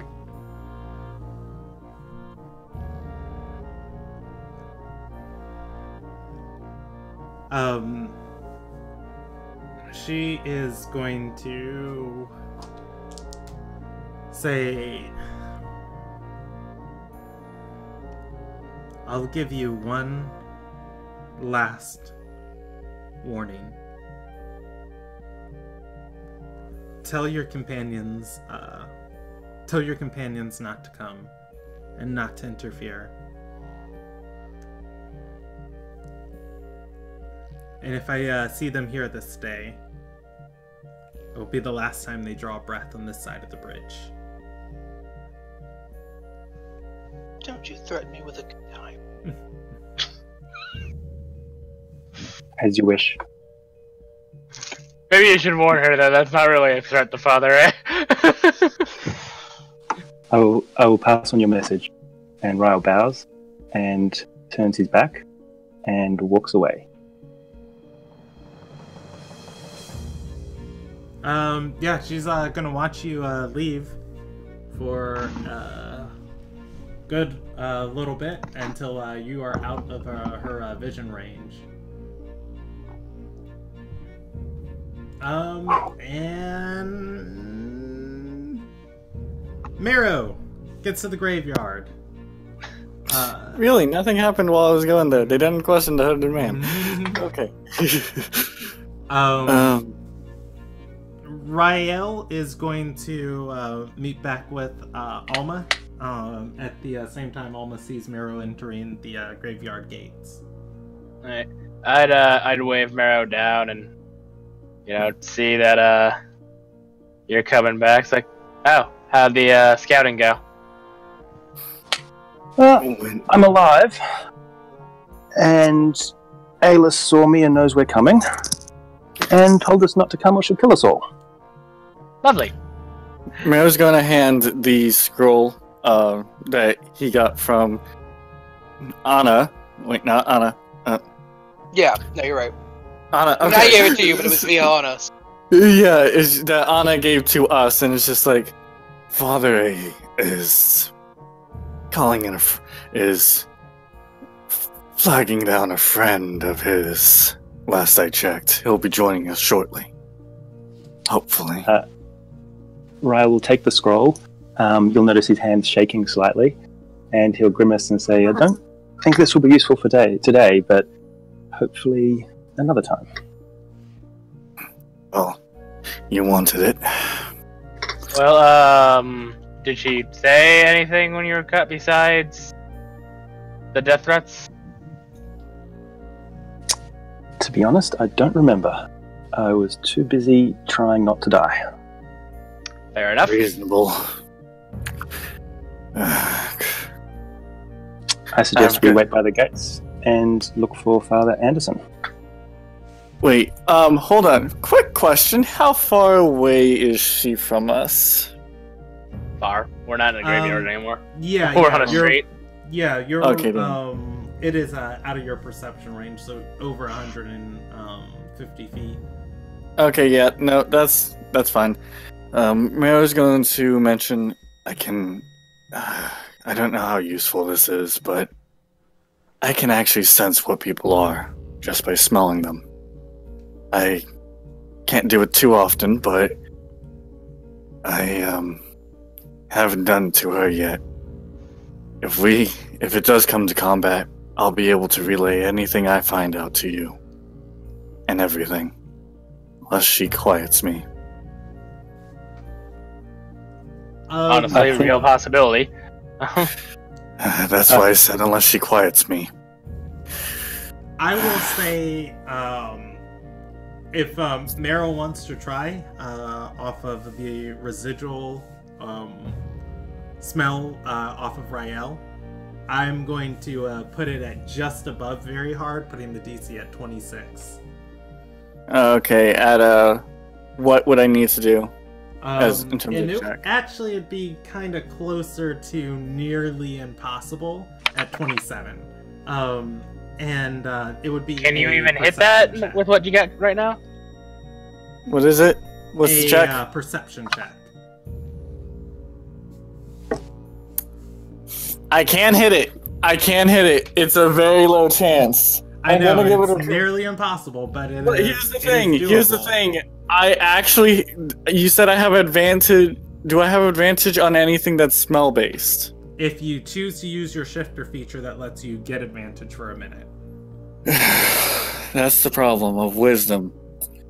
You know what? I'm gonna try this. Mero is going to use his shift for a day. Shift in front of both of them. Nat 20. Advantage. Believe. Damn it! So close. So close! So close. Oh, wait, you know what? You forgot the guidance. No, I don't have guidance. I have bless. I have guidance. Here's this thing. I have guidance myself, and it is a cantrip. Ryle has no idea what's going on. Yeah, I mean, I'd let you put guidance on yourself, but same thing. It's only a 25% chance that even does anything. You know, I would give you the. Yeah, no, it's because it's such a small chance. It's such a small chance. It's like I don't really want to waste it. And it's technically me using magic as well, and we just flavor it as his sense of smell. Yeah. It's just like you're opening up your senses, like aligning yourself with your innate magic inside of you, closing your eyes, smelling Rael, and just like, Alice, that smells like her. God, what is that? I don't think I like that, but I can't pinpoint what it is, and it just eludes you. I don't like the smell of Alice. Or Rael, one of the two. Well, I mean, she smells pleasant, but there's like an undertone to it. The undertone. Earthy undertone. Almost He was like in an the ground undead once. undertone. Wait a minute. Oh no, that's meta knowledge. Fuck! Do do do do do do. I'm hanging I out know what having it a- is, but I'm not allowed to know it. Because here's the problem. I know it because of ironically Octavia.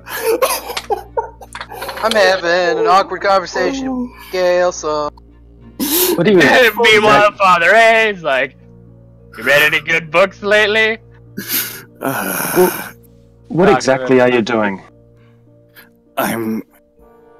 With my sense of smell, I can tell what they are and what they are weak to, what they are resistant to. I can know everything about an individual as long as I can smell them.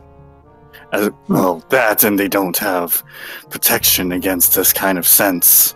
It's combining magic with my natural sense of smell.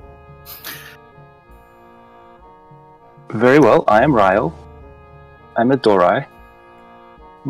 Stop sniffing me. I was trying to use you to see if I could smell A-list from you. I wanted to smell your body. And? I can't. I was so close. I just am not strong enough right now. It doesn't matter anyway. As you guys are talking here, you guys are going to see Father A walking down the street with that strange individual. Hey, isn't that the homeless guy? yeah. Also, who's Father A? One. It's just like, oh, by the way, yeah, isn't. Well, that's not some. That's something that's not something that you would normally say to a knight. But not the other one. It's a good callback to the Kylissa joke. Look, I know what Father A looks like. Okay, I've had to sleep in the same bedroom with him. I know how he reeks. I bathe. The I bathe. Your Durant bathe. Ryle walks to them. A mixture of relief and confusion. Is it relief because there's Father A? Confusion is why the hell I picked up. Yes. Like, to answer your question, yes. He's Have we joined? Oh. Yeah, you guys have all joined up. He is Kyrus is kind of like flexing his arms, rotating his shoulders and stuff, and he's gonna say, evacuate the graveyard. Get as many of these people to safety as you can. When I get wild, I get wild. He's gonna nod to all of the party and say, countrymen, and then walk by you guys. Ryle will raise an eyebrow. He seems confident. He should be. I wouldn't go in alone. And as He says to the person walking away from him. Yeah, this would be the good time to mention that nobody. Kyrus here doesn't know these guys, and they don't know Kyrus. Oh. No. Does that actually use up one of my hunter sense, by the way, or no? Just for reference. It does does it get used? It does. Okay. If it worked, it would have, though. Yes. Yeah. Can I use my hunter sense on the old man that just walked past us? Sure, Hey, he looks rather go young. for He's it. only like 40-something, plus 1,000. Which, because of that, hunter sense, it doesn't require any check, actually. It's just I have to see them. He is So, yeah. celestial. He has no damage, vulnerabilities, or immunities you can perceive. I always hate when I sense those kinds. Celestial? Who is this guy? I'm sorry, did you say he was a celestial? Yeah. It's Kyrus nephew. He's gonna say it's like look back at you guys and say, just a little Nagian turncoat. Mind your own damn business. Then why do you smell of a celestial? You know, the man's business is the man's business. Normally, you're first in line to get in people's business, so what's with you today? Anderson? Who's this old friend of yours? Not that I want to stop him more than Ryle. You know, we should probably stop him before he goes and blows up half the damn graveyard. I'm sorry?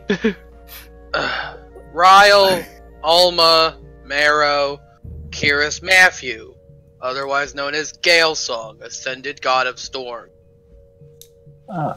Well, I mean, good I'm thing I sorry, have I think you spells stuttered. prepared. Did you say God? Ascended God. You said storms, right? Well, I'll be Yes. more than useful here then.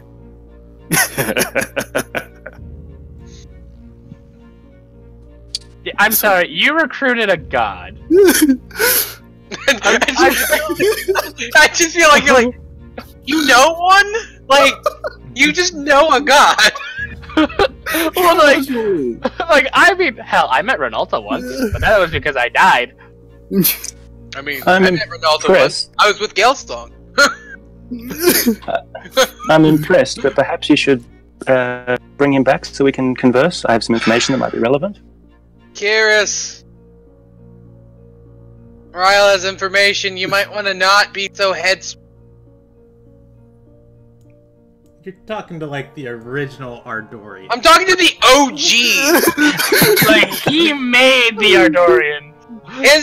His keynote plan to stop the Archblight was to burn his own fortress down. That is true. Man's nuts. Why I love him, but Like, this man has balls. Massive suicidal balls. Please stop. And you know he's you're gonna see him stop, look down, turn around, and then walk back to Father Anderson. Say, "Look, Anderson, you're really killing my pregame energy here, or my pre-game energy." look, I'm sorry. First of all, you're leaving me behind. I want to do this. Second of all, out. You know, they were here first. It's best to know the lay of the land before fights. Am I wrong? Kyrus Matthew burned down his own fortress. He's I feel like he's a person who's like, do you have a plan? Do you have a plan of attack? Yes, attack. he's gonna No. say, "I used to be Ardorian before I lived in Alomagai. I know this city like the back of my hand. Don't worry." Like a reverse me, but you know, without the godhood. You're close to it, don't worry. Briefly then, Yeah. Alis knows that we know. Tatus has been wandering around casting wards from spells and alarms and triggering the whole area. Lorraine has been reactivated. And she says if she sees us again, she will kill us all. Mhm. To be fair, Kyrus isn't one of us, but he's gonna go in guns blazing. Well, whatever is Should the we just appropriate sit back world and- version of guns blazing, because guns are the thing. Spells burning. Like, if we're going in spell slinging. He's gonna go in, you know, spear first, spitting out lightning. So we should just sit back and watch?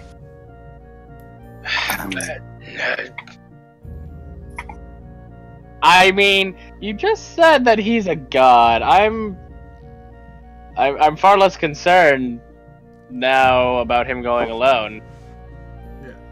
He's gonna look over to you and say, "Who said I'm a god? I'm not a god." He shrugs. I'm sorry, he's allegedly Galesong, the god of storms. That's conjecture on my part, though. I keep forgetting his name's Kyrus Matthews. Your sense says otherwise. You know, the Well, I mean, like, celestial doesn't mean god. He could just be very, very powerful. sound. You know, they sound real similar. Mhm. Can- Although, He used to be Reyna's caretaker. No, none of you have met Reyna. I girl. don't think I have.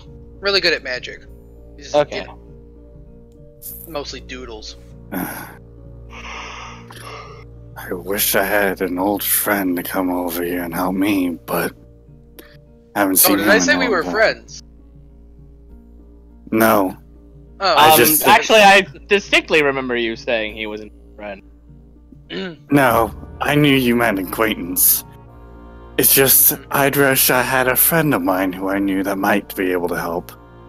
And I use the term friend loosely. So look, what's the plan? Apparently, if we go and confront her again, even in peace, she's gonna start trying to kill us. But I'm not inclined to let the magnate of our door alone, even if it gives us assurances that it's safe. He's going to, Mayor's going to turn to Rael and say, did she or Tyler, did either of them say anything that could be of use that was prior, that to you being prior to being caught, that you recall? That the area was fully warded and protected and alarmed. That Lorraine was reactivated and under the control of Tatus, with significant threat to lose more of herself if she disobeys. That Aelis's intention is to share everything with Ariana and to convince and to see herself as a savior of the nation. I guess here's a question. Do we... Scalesong, or Kiris is going to, look confused and say, wait, she's sharing information? Yes. She said she would say everything to Ariana. And he's going to look at Father A and say, how sure are you that this lady's a part of a Gendenthal circle? You don't share anything with anyone. 100%. But you have to remember. You remember what I told you, right? Ariana is the key to their plan.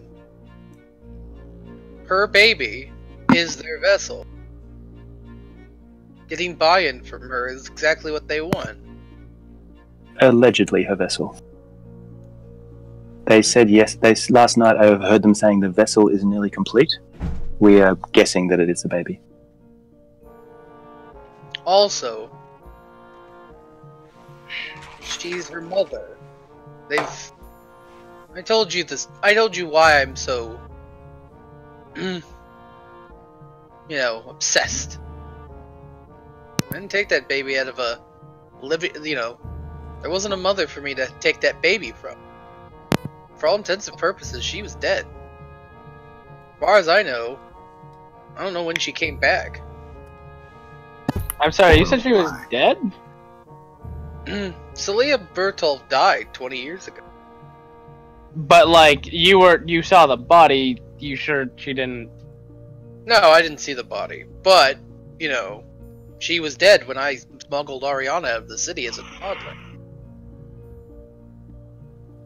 Are we positive she didn't fake her death? From what we've learned. Rael knows, she said she's been to the bridge. Which would imply she died. Mm-hmm. And right. I mean, to be fair, I think all of us who have experienced death or near death has at least seen the bridge. Is Mara and Rael the only people who don't know what the bridge is? Well, not what the bridge is, but I mean, most people don't worship of... the goddess of death, and most people don't try to die. Yeah, that's fair enough. I mean, almost backstory. I literally, well, not literally died. I was brought to the brink of death. I was mostly dead. Anyways. Look, Celia Bertolf died. At some point, she came back. And is now Aelis. It couldn't have been that long. She taught Marcus magic. Kind of looking at Kiris. Look, my fear isn't that she'll harm. My fear is that she'll kidnap.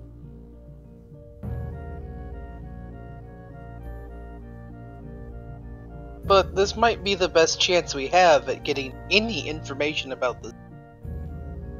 He nods and says, yeah, I don't plan on killing her. As much as I hate to say it, we might have to let the meeting go. Hope for the best. And then we go from there.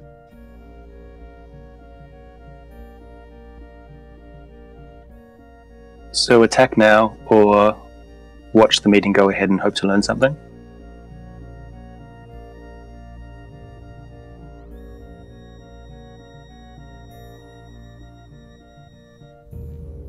Lorraine did share that she doesn't think Alis is the head of the circle, and that there is someone instructing her. The way Kira says it is that no mortal is the head of the Gambit Tales.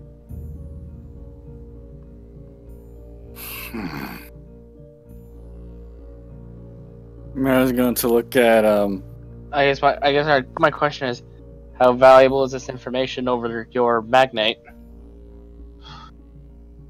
Not my country. I don't care what really happens to the magnate. I am very interested in what happens with the demon worshippers. If Alis truly answers, this be the only time we could find out who. You're cutting out a bit, Rob. Oh, I don't know why. Maybe I need to up my set. Yeah, I turned off my thing that automatically adjusts it. So, I don't know.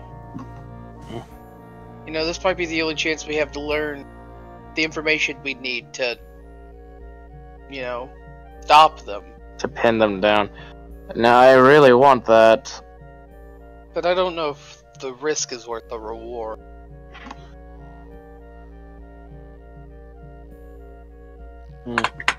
Would you gamble with the life of your magnate for information? Actually, I need to look at something. 1 second. Because I remembered something and there might not be another chance to do it. If we go there and we fight her, A-list it is. No. Hey, Father, I'm going to assume we're going to be getting into a fight at some point, and to our frontline fighters, maybe bestow a quick blessing. You might want to hold off on that. Blessings, like, for 10 Not minutes. the actual spell blessing. Death ward specifically. How long does that last? 8 hours. Oh, that's fair. We don't use Death Warden. Type, Don't you dare Death Ward me, you son of a bitch! yeah, I want to die! type Death that ward in again. chat. Let's try our best not to interrupt RP for the next couple minutes, because I'm trying to see what you guys decide from here, so I can decide if we're ending or not, because we have gone like really late, but Yeah, we'll I'm see. feeling. Anyways. What were you saying, Rob? What was I saying? Um, If we decide to do this and fight A-List right now, we're not going to get anything about this cult. It ends with that fight.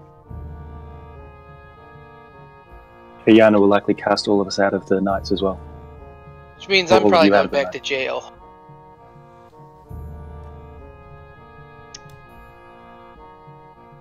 Or, worst case, you lose all your, supposed power and have to leave the country. It's a price I'd pay.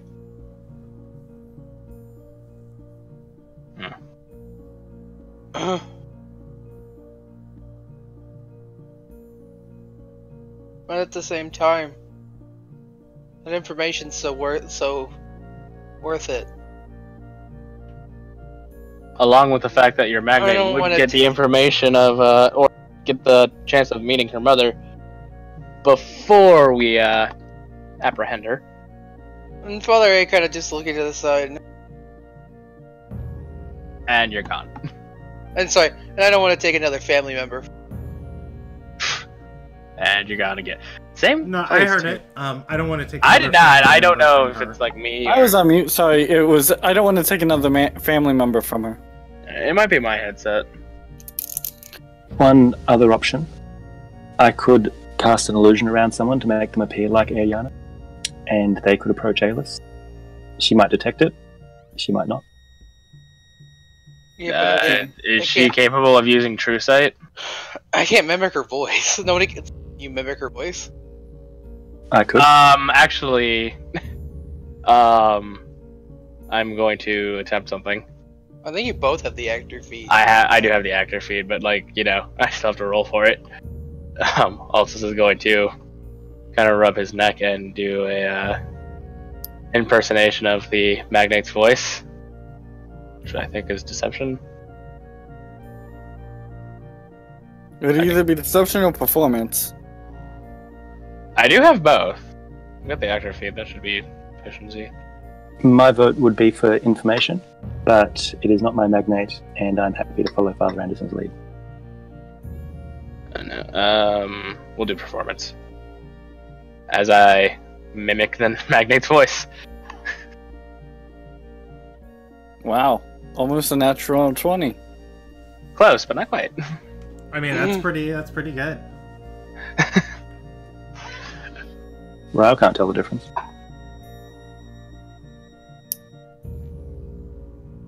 I just barely can't tell the difference. Lumbergrax grunts. Alright, so one vote is for information. What's Meryl's vote for?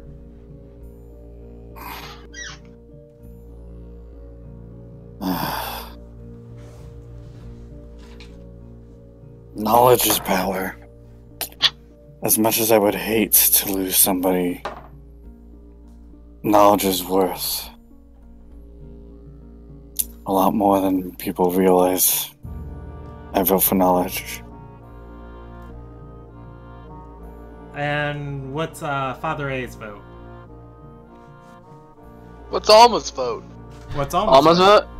Alma's vote is, this is the closest we've actually gotten to finding out some of the, upper echelons of this demon cult. So, as much as I don't want to put anyone's life at risk, this knowledge is too valuable to pass up. Kyrus? Kyrus is,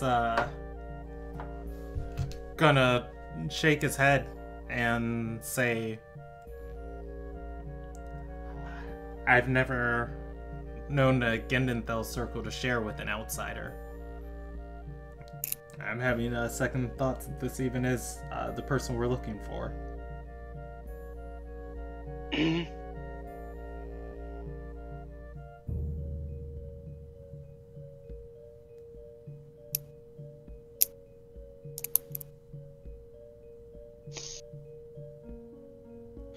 Well, I appear outvoted.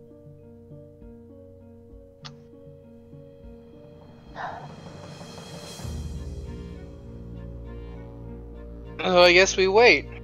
It's not like I can go talk to Aylis myself. I mean, I'm pretty sure she'd She thunderbolt you on the first instant, on the told me first on sighting. Twitter.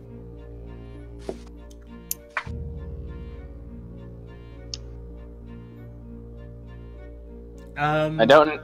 If it makes you feel better, I don't intend for the magnate to get kidnapped. I'll definitely help you in getting her back if things go south. Alright. The vote is to let the meeting go through. Do you guys want to handle that tonight, or do you want to end the session here? I want to end the session. I'm tired. Okay. We will pick up in the Catacombs of Matherin Reese next session. Whatever that will be. Yeah. That'll be a month from now, basically. Like 2.5 months later, after everyone has thoroughly forgotten what happened here tonight. Yeah, I'm going to be traveling next Saturday. We'll talk if people can meet Friday. That would be ideal for me because it would be awesome to finish this on a Friday night. But yeah, big stuff. Did I do experience last session? Yep. Yes. Okay. Gosh, I don't want to do experience tonight because we're right on the edge of ending the campaign. So I mean, you can just wait then. Yeah, I mean, I'm gonna hold off on experience for tonight. Alright. Really, really good session though, and Inspiration for anybody? yeah, that's what I'm thinking. Does everyone about already now. have? I still have my inspiration. I think I don't. do too. I don't. I mean, if I earned it, I still want to know. Yeah, fair enough. I mean, I know we can't get double inspiration, but I can. Can I get the metaphorical inspiration? I'll give inspiration tonight to Rael for that conversation with Alice. And not dying. Aw. The most important part of not dying. But yeah, good session tonight. And so much. Rael already has inspiration, doesn't he? No, but trying to dodge a Oh. death ray. Oh, fair enough. Yeah, Death Rays are